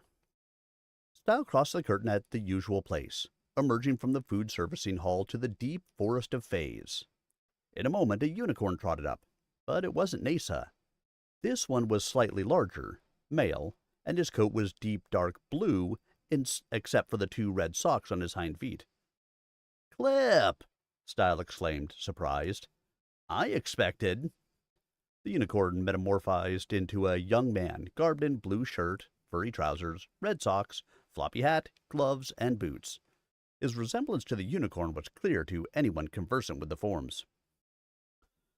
"She's off getting bred at long last. The herd stallion's keeping her with the herd until she foals. That's SOP. "Yes, of course," Stile agreed, disappointed. He found his hidden clothes and dressed quickly. It would not do to travel naked here, though there was really no firm convention. He wanted only the best for Nasa, his best friend in this frame. Yet he felt empty without her company. But he had made a deal with the herd stallion to release her for breeding when his mission of vengeance was finished. Now that he had dispatched the Red Adept, it was time. Time for relaxation, recovery, and love. Time to be with the lovely Lady Blue. "That was the funniest thing," Clip said, evidently following the thrust of Stile's thoughts. "Thou didst marry the lady, then skipped off without even—" "An idiosyncrasy of the situation," Stile said shortly. He had departed without consummating the marriage because of a prophecy that he would have a son by the Lady Blue. He knew he would survive the dangerous mission ahead of him if he only waited to generate the child thereafter, since such prophecies had the force of law. But now the barbs of the ugly citizen were fresh in his mind, making this subject sensitive. "You're volunteering to be my mount?" "Nasa intimated gently that I'd get horned at the wrong end if I didn't," Clip admitted. "Besides, thou dost have interesting adventures." "I'm only going to honeymoon with my wife." "That's what I mean." Clip shifted to his natural form, his horn playing with the sound of a saxophone, a bar of the wedding march, trailing into a tune with risque connotations. Stile jumped on the unicorn's back, landing deliberately hard. Clip blew out one more startled note and took off. The velocity of the unicorn was greater than that of the horse because it was enhanced by magic, yet the two types of creatures were closely akin. As Clip himself had put it once, "As does a man, as men were to apes." As close as men were to apes. Stile was uncertain what freighting accompanied that statement, but had never challenged it. Man had intelligence and science the ape lacked. Unicorns had intelligence and magic the horses lacked. Soon they emerged from the forest and were racing over the fields toward the moated castle that was the heart of the Blue Domain. "Dost thou happen to know how Clef from Proton fared?" Stile inquired. "I gave him the platinum flute and sent him to the little folk, but I've been too busy to follow further. I'm sure you're up on all the news." Clip blew an affirmative note. He was the gossipy kind. "Did Clef arrive safely?" Stile was interested in verifying the accuracy of his dream. The frames had always been firmly separated. If his dream was true, it meant that the separation was beginning to fuzz, at least for him. The unicorn sounded yes again.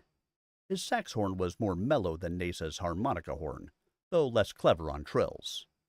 Like her, he could almost speak in musical notes, making them sound like yes, no, maybe, and other assorted words. Particularly colloquialisms. Actually, unicorns could express whole sentences in chords, but this was a separate mode that owed little to archaic English. Stile was coming to understand that language too, but his grasp of it was as yet insecure. Is he by any chance the one the Platinum Elves called the Foreordained? Again the affirmative. Then that earthquake. We felt it in Proton. That was the shaking of the mountains when he played? But this had become rhetorical. He had the answer. The frames had certainly juxtaposed in this respect. I wonder what that means. Now Clip had no answer. No one except the little folk of the mound knew the significance of the Foreordained, and the all-knowing oracle who answered only one question in the lifetime of each querist. Yet the arrival of the Foreordained suggested that the end of Phaze was near, according to another prophecy. That bothered Stile. He had worked so hard to secure his place here. Was he to be denied it after all? Well, he was determined to snatch what joy he might, in what time remained. On the cosmic scale, the end might be centuries distant. Magic prophecies were devious things, not to be trusted carelessly. People had died depending on misinterpreted omens. That brought him back to the manner in which he had secured his own fortune by postponing his fathering of a son. He was eager to get on with it. He had loved the Lady Blue from the first time he had encountered her. He had never before met such a regal, intelligent, and desirable woman. But she was the widow of his other self, and that had made things awkward. Now she was his, and he would never leave her, except for one more necessary trip to the frame of Proton, to try for the final round of the tourney. It really was not as important to him as it once had seemed, but he had to give it his best try. They galloped up to the prettily moated little castle. Stile vaulted off as they entered the courtyard. The Lady Blue, his vision of delight, rushed to his arms. She was, of course, garbed in blue. Headdress, gown, slippers. She was all that he desired. "Are we ready?" he inquired, when the initial sweetness of the embrace eased. "I have been ready since we wed, but thou didst depart in haste," she said, teasing him. "Never again, lady." "Hinblue is saddled." "We have already traveled much of the eastern curtain. Shall we pick up at the Platinum Demesne?" She did not reproach him about his concern for Clef's welfare, the obvious reason to pass the region of the little folk. "As my Lord Blue desires." "Wilt thou condone magic for the start?" She nodded radiantly. "Magic is the substance of my Lord Adept." They mounted their steeds, and Stile played his good harmonica, summoning his magic. His adept talent was governed by music and words, the music shaping the power, the words the application. Actually, his mind was the most important factor. The words mainly fixed the time of implementation. "Conduct us he sang, "to the Platinum Shore." Clip snorted through his horn. "Shore?" But the magic was already taking hold. The four of them seemed to dissolve into liquid, sink into the ground, and flow rapidly along and through it south-southeast. In a moment they reformed beside the mound of the Platinum Elves.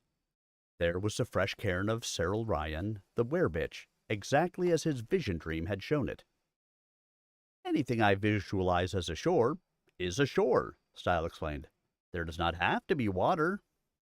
But as it happened, there was some cloud cover here, thickest in the lower reaches, so that the descending forest disappeared into a sea-like expanse of mist. They stood on a kind of shore. Almost he thought he saw wolf shapes playing on the surface of that lake of mist. "And we were conducted like the electricity of Proton frame," the lady commented. "Methought thou wouldst provide us with wings to fly." A dusky elf, garbed in platinum armor to shield his body from a possible ray of sunlight, appeared. He glanced up at Stile. "Welcome, Blue Adept and Lady," he said. "Thy manner of greeting has improved since last we visited," the Lady Blue murmured mischievously. "As well it might have," the elf agreed. "We know thee now." He showed them into the mound. Stile noted that the structure had been hastily repaired, with special shorings. Evidently, the destruction wrought by the Foreordained's flute had not entirely demolished it. Stile hoped there had not been much loss of life in the collapse. Clip and Hinblue remained outside to graze the verdant, purple-tinted turf. A deeply darkened and wrinkled elf awaited them inside. This was Pyreforge, chief of this tribe of dark elves. "Thy friend is indeed the Foreordained," he said gravely. "Our trust in thee has been amply justified." "Now wilt thou tell the meaning?" Stile inquired. "We're on our honeymoon, yet my curiosity compels." "Because thou art on thy honeymoon, I will tell thee only part," the old elf said. "Too soon wilt thou learn the rest." "Nay, if it is to be the end of Phaze, I must know now." "It be not necessarily the end, but perhaps only a significant transition. That much remains opaque, but the decision is near. A fortnight hence, perhaps, no more than 2. Take thy pleasure now, for there will come thy greatest challenge." "There is danger to my Lord Blue?" the lady asked worriedly. "To us all, lady. How could we survive if our frame be doomed?" "We cannot head it off?" Stile asked. "It will come in its own time. Therefore put it from thy mind. Other powers are moving." Stile saw that Pyreforge would not answer directly on this subject, and the elf could not be pushed. The Foreordained. What is his part in this? A title like that. Our titles hardly relate to conventional human mythology or religion. This one merely means he was destined to appear at this time, when the curtain grows visible and tension mounts between the frames. The great adepts of the past foresaw this crisis and foreordained this duty. What duty? Stile asked. Clef is merely a musician. A fine one, granted. The best I know. But no warrior. No adept. What can he do? No adept. Fireforge snorted. As well claim the platinum flute be no instrument. He can play the dead to heaven and crumble mountains by his melody. And these be only the fringes of his untrained power. Once we have trained him to full expertise, he is the foreordained. So Earth mythology might not relate, but the implication of significance did. So he is, after all, adept. He seemed ordinary to me, but perhaps I did not hear him play in Phaze. Fireforge smiled wryly. Thou didst hear him, adept. Music relates most intimately to magic, as thou shouldst know. So the elf knew of Stile's vision. And Clef is the finest musician to come to Phaze, Stile said, seeing it. But what exactly is he to do? May we say hello to him? You may not, the old elf said. This usage always sounded incongruous to Stile here, where thee and thou were standard. But of course it was the correct plural form. His power be enormous, but he be quite new to it, and has much to learn, and little time ere he must master his art. We need no more shaking of our mountains. He be deep in study for the occasion he must attend, and may not be disturbed. What occasion? Stile asked with growing frustration. But still the elf would not respond directly. Thou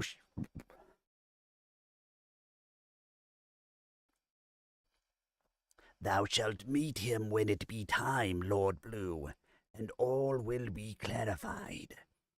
Leave us to teach the foreordained his music. Go now on thy honeymoon. Thou must recuperate and restore thine own powers for the effort to come. So it seemed.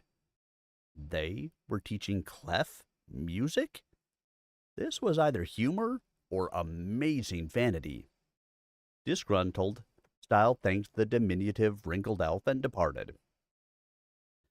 I don't feel comfortable being ignorant of great events, especially when there are hints they relate intimately to me, he muttered to the lady. How dost thou think I felt, cooped up in the blue demesne where thou didst go out to live or die? I don't recall thy staying cooped long. Let's ride, my lord. Stile smiled. She had the feminine way of changing the subject when pressed. She was not a woman to let fate roll over her unchallenged, and her present deference to him was merely part of the honeymoon. Had he desired a creature to honor his every foible, he would have loved Sheen. The Lady Blue would always be someone to reckon with. They mounted and rode. Fireforge was right.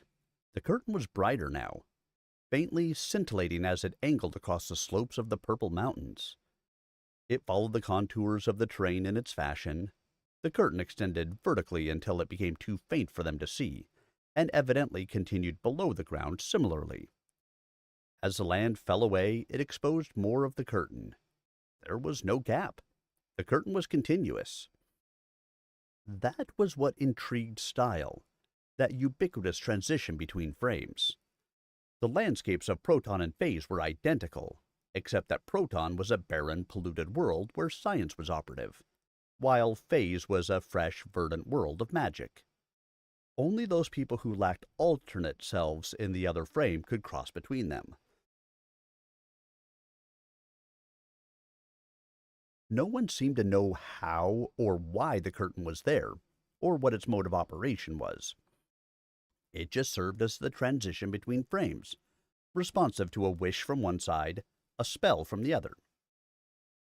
They intended to follow the curtain in its generally westward extension until it terminated at the West Pole. Stile had been increasingly curious about the curtain, and the West Pole held a special fascination for him because it didn't exist on any other world he knew.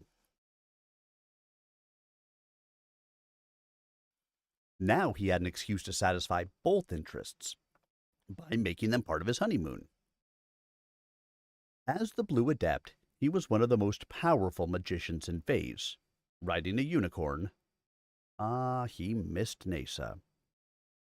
He had some of the best transportation and protection available, and in the company of the lovely Lady Blue, oh, what an occasion this would be. "I want to make a map," he said, remembering.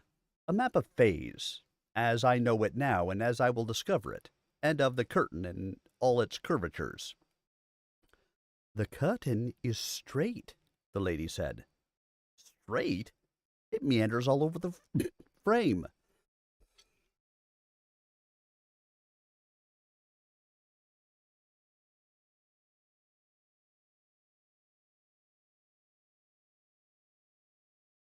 "Nay, lord, it is the frame that meanders," she assured him. "When we follow the curtain, we bear due west."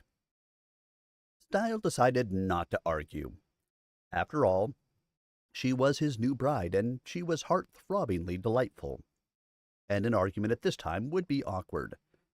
Nevertheless, he would map Phaze as he perceived it. He played his harmonica, bringing the magic to him. Then he set the instrument aside and sang, "Place on tap a contour map." True to his visualization, the map appeared, a neatly folded pseudo-parchment. He opened it out and contemplated its lines and colors. There were the white mountains to the north, the purple mountains to the south, the sites of the blue, black, yellow, white, brown, and former red domains, and the curtain winding around and between them. Contour lines indicated the approximate elevations, but there were sizable blank areas. This map covered only the territory Stile knew. He had traveled around a lot of Phaze recently, but there was more to explore. He expected to enjoy filling in the rest of this map. The plotting of the curtain should take care of much of it, since it went straight, past most of the significant establishments of this frame. "No one uses a map in Phaze," the lady protested, intrigued. "I am not from Phaze," he retorted. He showed her the map. "Now, as I make it, the curtain should bear west a day's leisurely travel, then veer north here to pass the Palace of the Oracle, and on by the yellow demesne near the White Mountains. That will be a couple days' ride. Then it must curve southwest to intersect the Black demesne here." "The curtain is straight," she repeated. "Humor me, beloved. Then on until we reach the West Pole, somewhere over here. The whole trip should take a week, which will leave us—" "Thou art a fool," she said pleasantly. "Little thou knowest of Phaze." "That's why I'm exploring it," he agreed. "Thou art wife of a fool. Fool." She leaned toward him, and her mount obligingly closed the gap. They kissed, riding side by side, while Clip played another suggestive tune.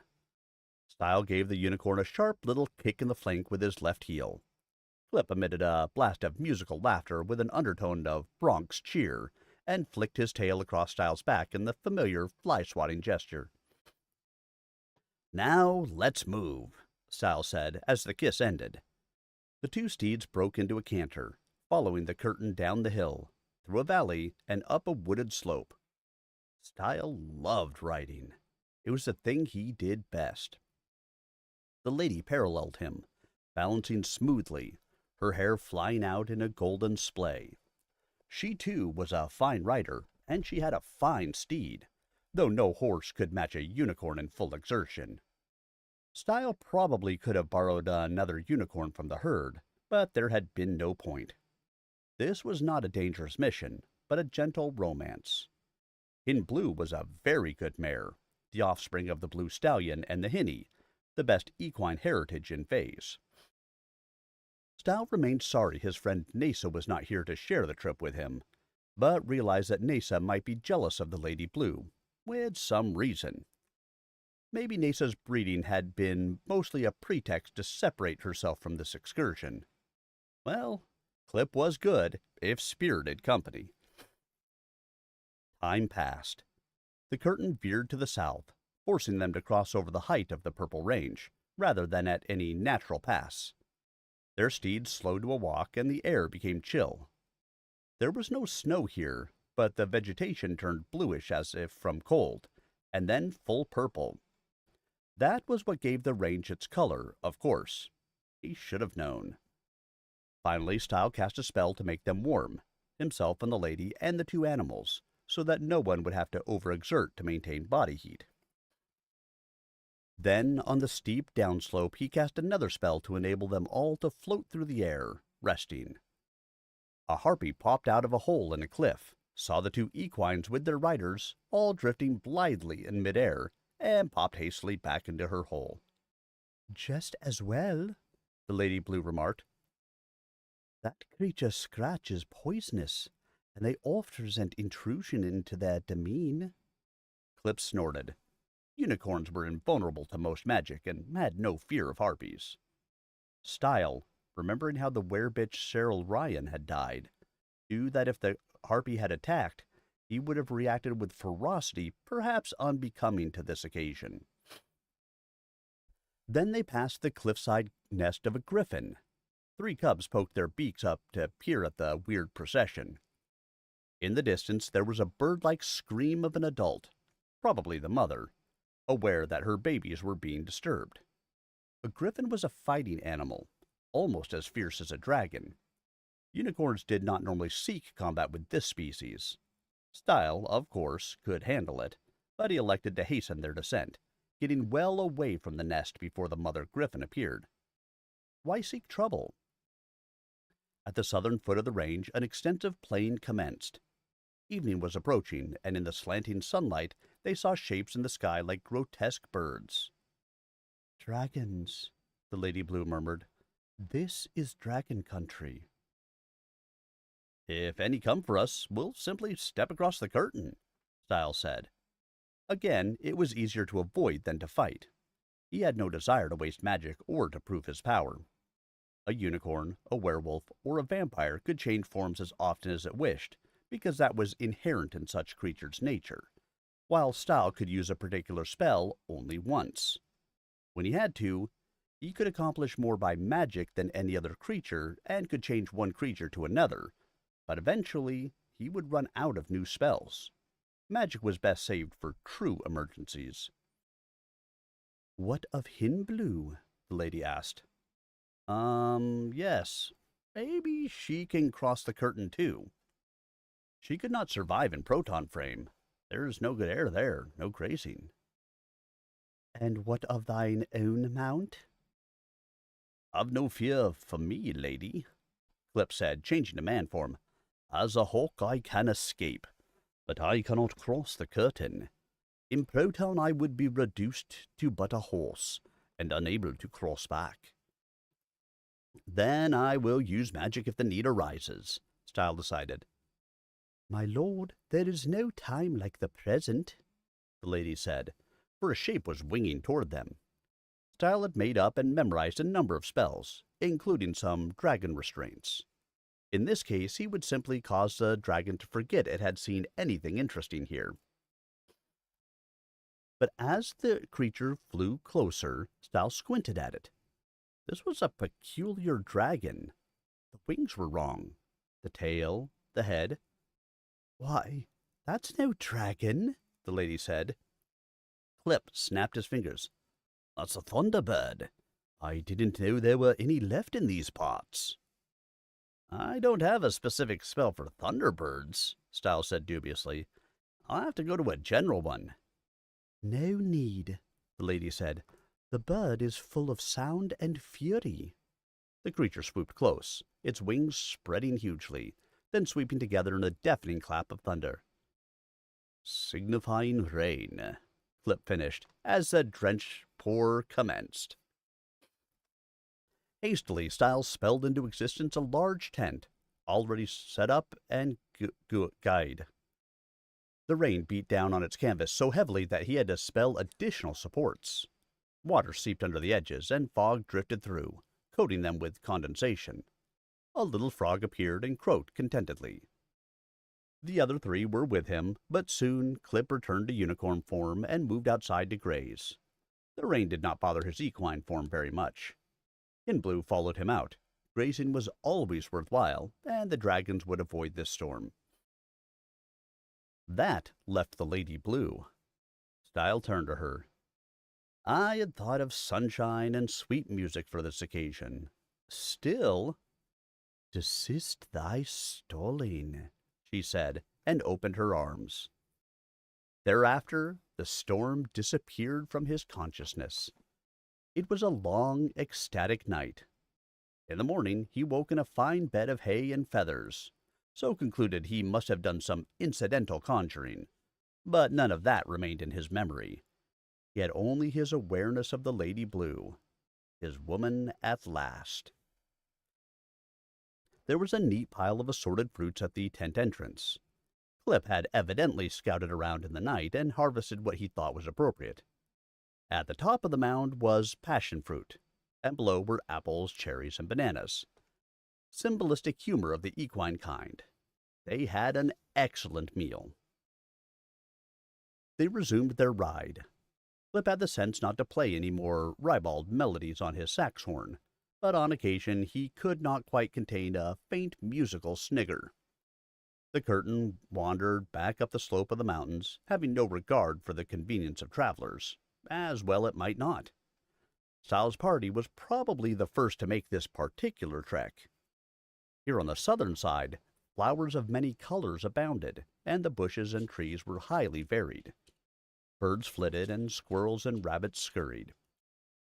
On occasion, a grassy round trapdoor would open, and a little head would pop out. Hermit elves, harmless. Then they came to a river. It cut across the current, deep and swift, and a formidable steam-breathing water dragon inhabited it. They halted, eyeing the monster. The monster eyed them back. Slowly, a purple tongue came out and moistened its chops. The mere sight of them made this creature salivate. This hardly seemed a safe passage. Stile pondered which spell to use. Immobilization seemed best. He didn't want to hurt this animal. Yet that was such a useful spell for emergencies that he hated to use it routinely. Again, he was up against the ad hoc nature of magic. Once any specific spell was used, it was gone. All adepts used magic sparingly, never squandering it. Stile, a relative newcomer to the art, tended to use it more freely than was wise. The novelty had not yet worn off.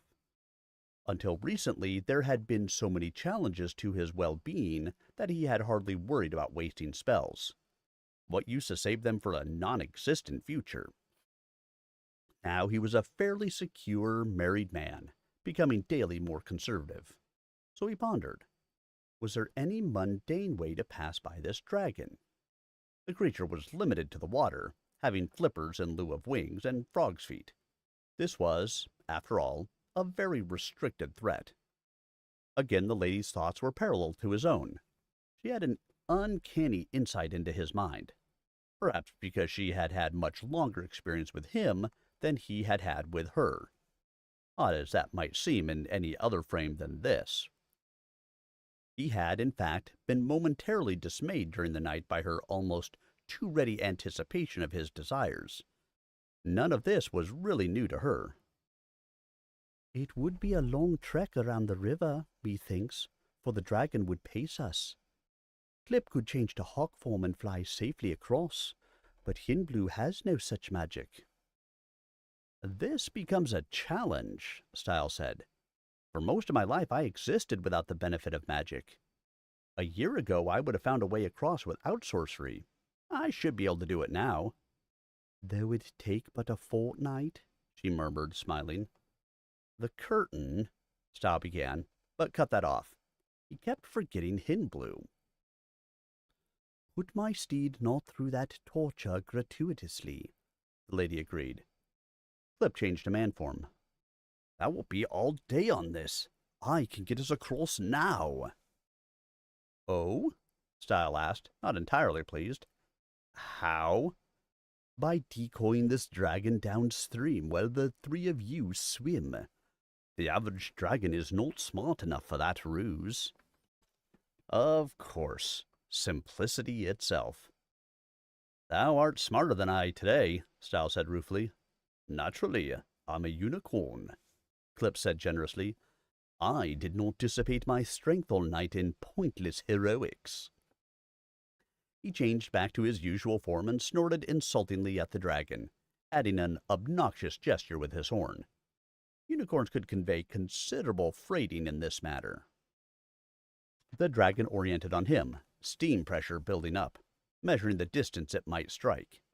Clip stayed just out of range, trotting downstream with a lewd swish of his tail.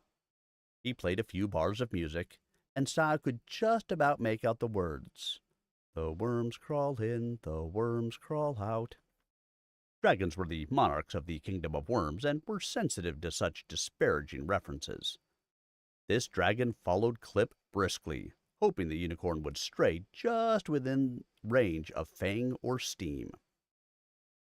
Soon Stile and the lady stripped and swam safely across with Hinblue, holding their garments aloft. They were, after all, prevailing without magic. This is fun, Stile murmured, contemplating her body in the clear water. Shall we dally a bit? Until the dragon joins the party? She inquired sweetly. They climbed out at the far bank and shook themselves dry in the sun. Stile tried not to stare. This was a type of motion he had never seen done by a woman of her construction, though he had lived most of his life in a society of nudity. There was a small coughing sound. Both Stile and the lady turned, and discovered the dragon was watching too. Its lips pursed into the semblance of a whistle. Stile experienced a rapidly developing emotion. He tried to control it, but in a moment it overwhelmed him. It was mirth. He burst out laughing. Oh, I'll bet that monster doesn't see what I see.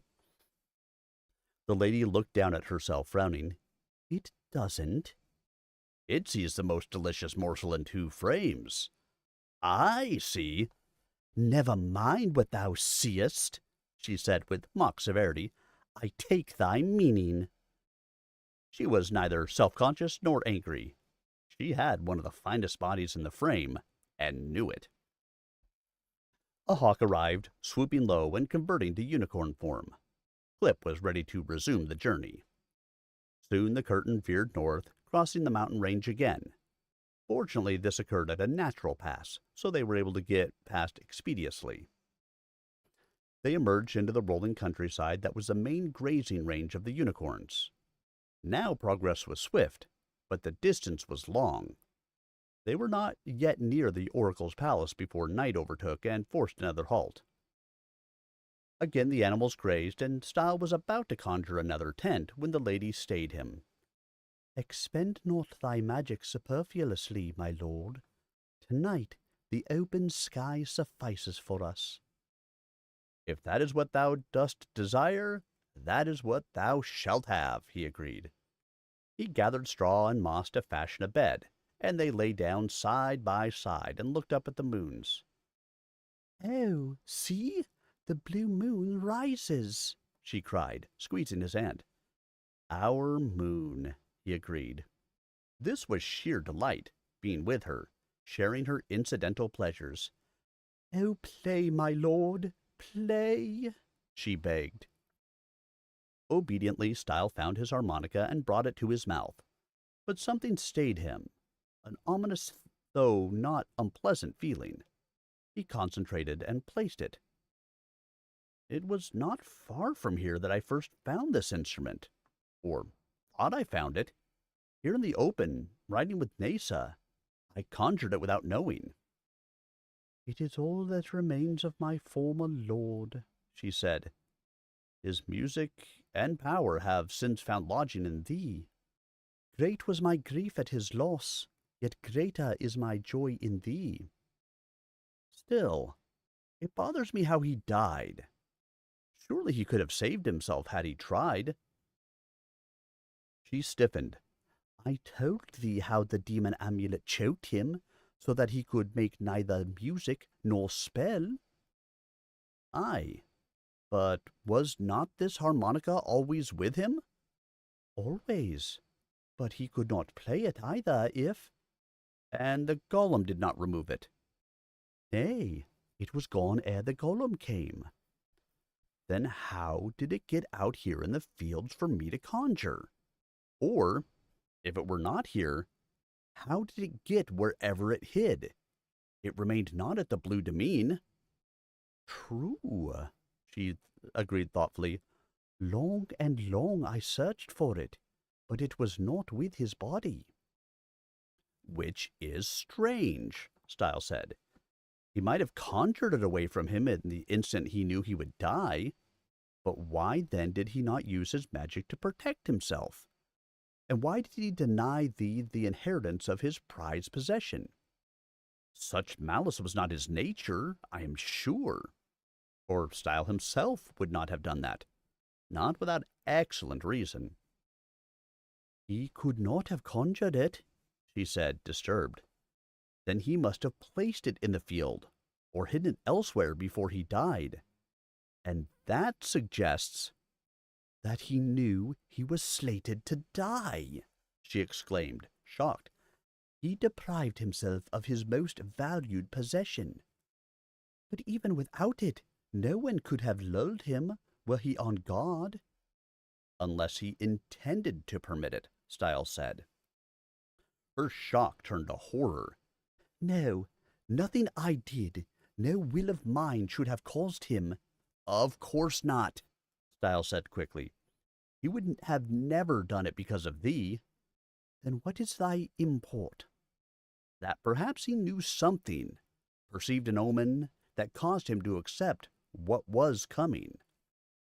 She considered that for some time, her hand clenching and unclenching in his. Yet, what could possibly justify what was fated? I wish I knew. For Stile's own passage across the curtain had been enabled by that demise of his alternate self. If the Blue Adept had sought to eliminate his brand of magic from the frame, he had acted in vain, for Stile performed it now. That night they did not make love. They lay and watched the blue moon, and Stile played gently on the mysterious harmonica, and it was enough. Slowly sleep overtook them. Be at ease, a man's voice came from nearby. We have met before, Adept. Stile controlled his reaction. He still held the harmonica. He could summon his power rapidly. In a moment he placed the half-familiar voice. Yes, at the Unolympics, Green Adept. He did not want trouble with another Adept, especially not when the Lady Blue was close enough to be hurt by the fallout. He was as yet unable to see the man. Probably Green had employed a spell of invisibility, with related obfuscations. Otherwise he could not have gotten by the alert equines. I come in peace. Wilt thou grant truce for a dialogue? Certainly. Stile was relieved. By custom verging on law, adepts did not deceive each other in such matters. What in Phaze could this man want with him at this time? The adept became visible. He was a pudgy man of middle age, garbed in green. He looked completely inoffensive, but was in fact one of the dozen most powerful people of Phaze. Thank thee. I will not intrude long. A hawk appeared silently behind the adept. Stile gave no sign. He did not expect treachery, but if it came, there would suddenly be a unicorn's horn in action. If Clip attacked the Green Adept, he risked getting transformed into a clod of dung. But Stile knew he would take that risk if necessary. "Surely thou hast reason." "It is this, Blue.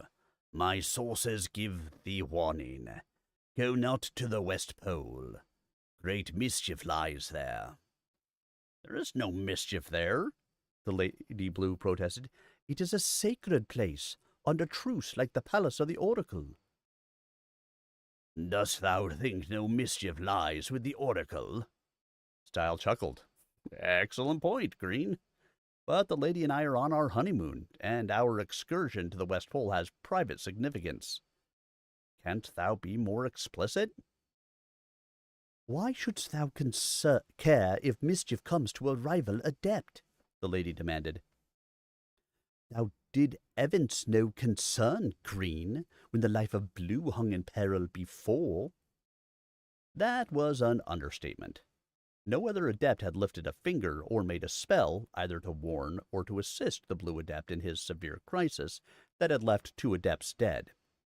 This sudden concern was suspicious. "Needs must I then elaborate," Green said heavily. "My demesne lies athwart thy route. I would let thee pass unscathed, knowing thy mission, but by that acquiescence I commit myself to thy fate. This is not my desire. I want no part of what befalls thee. Go not to the West Pole, but on thou must go. Then go not through the Green Demesne." That made sense. The Green Adept had no personal interest in Stile. He merely wanted to make certain he was not implicated in what happened to Stile. If a prophecy decreed doom to all who might facilitate Stile's approach to the West Pole, this step exonerated the Green Adept. "Now, I seek no trouble with thee," Stile began, "but the lady and I plan to follow the curtain to its terminus, and we can bypass the Green Demesne in the interest of courtesy," the Lady Blue finished. Stile shrugged. "The lady has spoken.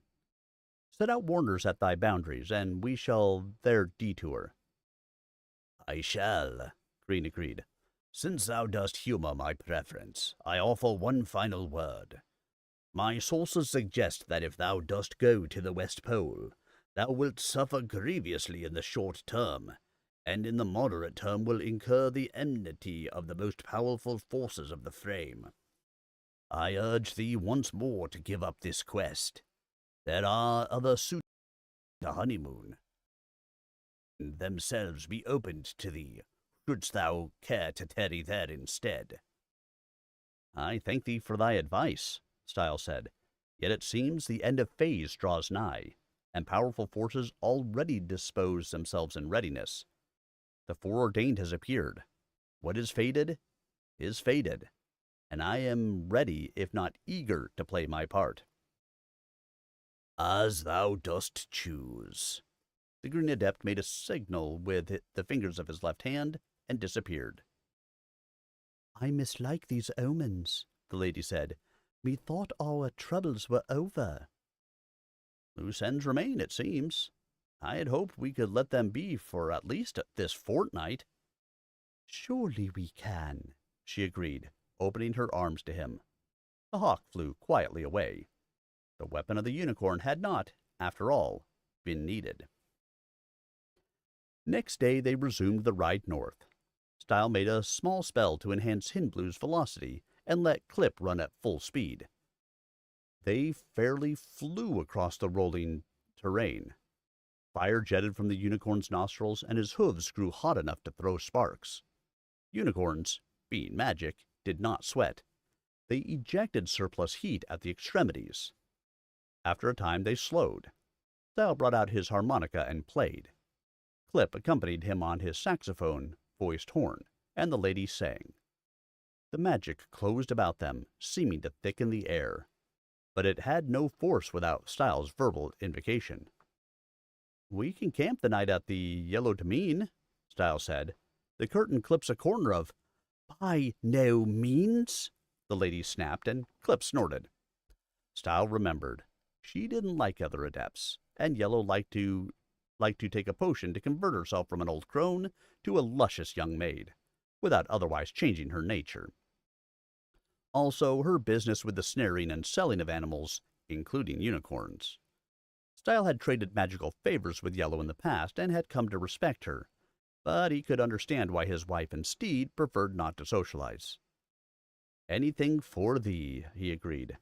However, night approaches and the White Mountains lie beyond. Indulge thyself in a spell, adept. How soon the honeymoon turns to dull marriage, he grumbled. Clip made a musical snort of mirth, and the lady smiled. The ramshackle premises of Yellow appeared. Both animals sniffed the air and veered toward the enclosure. Hastily, Stile sang a counterspell. This will cure the witch's lure. That enabled them to ignore the hypnotic vapor that drew animals into capture and confinement. Before long, they had skirted these premises and moved well on toward the termination of the plain to the north. At dusk, they came to the White Mountain Range. Here, the peaks rose straight out of the plain in defiance of normal geological principles. Probably magic had been involved in their formation. The curtain blithely traveled up the slope at a steep angle. It would have been difficult to navigate this route by daylight. At night, the attempt would be foolhardy. And there are snow demons, the lady said as an afterthought. Stile pondered, then conjured a floating ski lift. It contained a heated stall for 2 equines, complete with a trough filled with fine grain and a projecting shelf with several mugs of Nutricocoa, similar to what was available from a Proton food machine. Flip could have converted to hawk form and flown up, but the cold would have hindered him, and this was far more comfortable. Unicorn and horse stepped into the stalls and began feeding, while Stile and the lady mounted for their repast. Eating and sleeping while mounted was no novelty. It was part of the joy of Phaze. They rode serenely upward as if drawn by an invisible cable. Yet I wonder where this magic power comes from, Stile mused. I realize that the mineral phasite is the power source for magic, just as its other frame self, protonite, is the basis for the scientific energy processing society. But why should certain people, such as the adepts, channel that power better than others? Why should music and doggerel first implement it for me, while the green adept needs special gestures, and the white adept needs mystic symbols? There is a certain channelization here that cannot be coincidental. But if it is natural, what governs it? If it is artificial, who set it up? Thou wert ever questioning the natural order, the Lady Blue said affectionately, asking whence came the proton objects conjured to this frame, like the harmonica, and whether they were turning up missing from that frame, making us thieves. So his other self had speculated similarly. I wonder if I could conjure a source of information. Maybe a smart demon, like the one Yellow animates with a potion.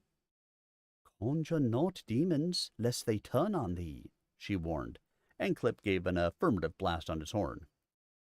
Yes, I suppose there are no shortcuts, Stile said, but one way or another, I hope to find the answer.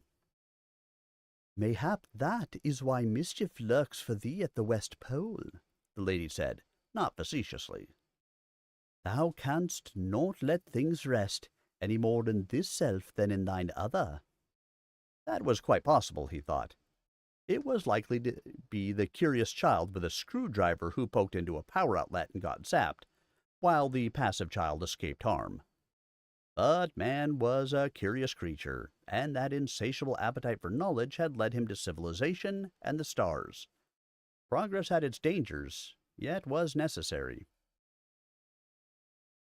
Something rattled against the side of the gondola stall, startling them.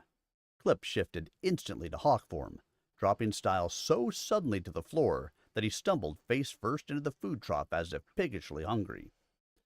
Pinblue eyed him as he lifted his corn and barley-covered face and made a snort that sounded suspiciously like a snicker. He too, Brute, Stile muttered, wiping off his face while the lady tittered. Soon, Clip returned from his survey of the exterior situation, metamorphizing to man form. "Snow demons," he said, "throwing icicles at us." Stile made a modification spell, and the chamber drew further out from the mountainside, beyond reach of icicles. So much for that. "Yet this will complicate our night's lodging," Stile commented. "Nay, I know a snow chief," the lady said. "Once the demons were enemies of my Lord Blue, but we have healed many, and this one will host us graciously enough, methinks." "Mayhap," Stile said dubiously, "but I shall set a warning spell against betrayal." "Do thou that," she agreed. "One can never be quite certain with demons." They crested the high peak and followed the curtain to an ice-bound hollow in a pass on the north side. "Here, belike, can we find my friend," the lady said. Stile placed the warning spell, and another to keep warm. A warner and a warmer, as the lady put it, and they rode out. There was a cave in the ice, descending into the mountain. They approached this, and the snow demons appeared. "I seek Freeze-Tooth," the lady proclaimed. "Him have I befriended." And in an amazingly short time, they were in the cold hall of the Snow Chief. Freeze-Tooth was largely made of snow and ice.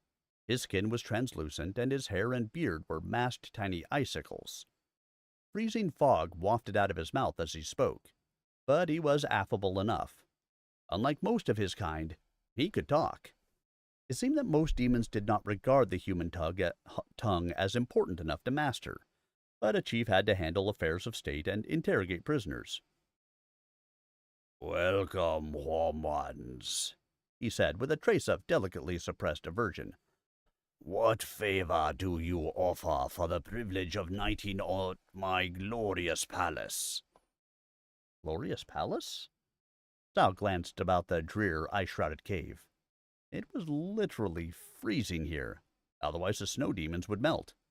Even protected by his spell, Stile felt cold. "I have done thy people many favors in past years," the lady reminded Freeze-Tooth indignantly, small sparks flashing from her eyes. That was a trick of hers Stile always admired, but several snow demons drew hastily back in alarm. "Aye, and in appreciation we consume thee not," the chief agreed. "What hast thou done for us lately, thou and thy cohorts?" "This cohort is the Blue Adept," she said, indicating Stile. There was a ripple through the cave, as of ice cracking under stress. Freeze-Tooth squinted, his snowy brow crusting up in reflection. "I do recall something about a white foal." Stile placed the illusion. His alternate self, the former Blue Adept, had helped the Lady Blue rescue her white foal from the snow demons, who did not now realize that the identity of the Blue Adept had changed. It hardly mattered, really. "That foal would have died with thy people, be no snow mare, though she looked it. But there was an avalanche." "An accident," Freeze-Tooth said quickly. "An accident," Stile agreed, though they both knew better. The demons had tried to kill the Blue Adept, and had received a harsh lesson. Surely they did not want another, but there was no need to antagonize them. "What favor didst thou crave?" Now there was a canny glint in the demon's frozen eye. "Come, converse privately, Adept, male to male." In a private chamber, the demon confessed his desire. He loved a lovely, flowing, brilliantly hued fire spirit. His flame was literally a flame. The problem was immediately apparent. Freeze-Tooth could not approach his love without melting. If she cooled to his temperature, her fire would extinguish, and she would perish. Forbidden fruit indeed. Fortunately, the remedy was within the means of adept magic. Stile generated a spell to render Freeze-Tooth invulnerable to heat. The flames would feel as deliciously cold as they were in fact hot. The demon chief departed hastily to rendezvous with his love. Stile and his party were treated well by the remaining demons, who were no longer chilled by the wintry glare of their lord. The finest snowbanks were provided for sleeping on, in the most frigid and windy of the chambers. Without Stile's warmth spell, it would have been disaster. As it was, they started to melt down into the snow, and Stile had to modify his spell to prevent that. Once everything had been adjusted, the facilities were quite comfortable. In the morning, Freeze-Tooth was back, and his icicles positively scintillated. No need to ask how his evening had worked out. He insisted that his close friend the Adept stay for a proper feast that evening. It occurred to Stile that this hospitality could be useful. "Do thou remain here while I perform a necessary chore in Proton," he told the lady. "I must attend the final round of the tourney, but should be back by noon." "I know, my love. Is it selfish of me to hope that thou dost lose the game, and find thyself confined to Phaze?" He kissed her. "Yes, it is selfish. Sheen depends on me." "Ah, yes. I forget the Lady Sheen. Methinks I shall consider her options whilst thou art gone." Stile wasn't certain what that would lead to. The Lady Blue could cross the curtain, but Sheen could not function in Phaze. "Until noon," Stile said, then spelled himself to his usual curtain crossing.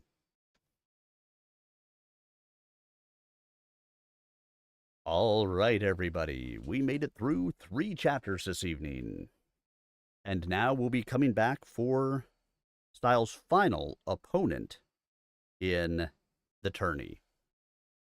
We don't know who that is going to be yet, but we will find out. So, if you missed any of this, please remember that they will be up and available on my YouTube channel, youtube.com/@SirArminius. I will have them up a little bit later this evening for your listening pleasure. If you haven't caught the first 2 books, those are also up there for you to listen to. And please remember, subscribe. Follow, subscribe, like, whatever it happens to be on whatever channel you happen to be watching me on, whether it's Twitch, YouTube, or Kick. Anyway, thank you all so much for being here with me tonight. The greatest gift that you can give to a streamer is the gift of your time, and I appreciate that you guys gave me the gift of yours this evening, whether it was for 5 minutes or for 2.5 hours. Thank you so much for being here.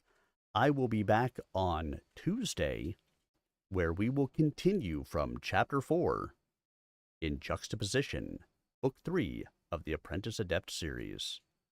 Until then, have a great night, everybody, and I hope to see you guys all again really soon. Good night, all.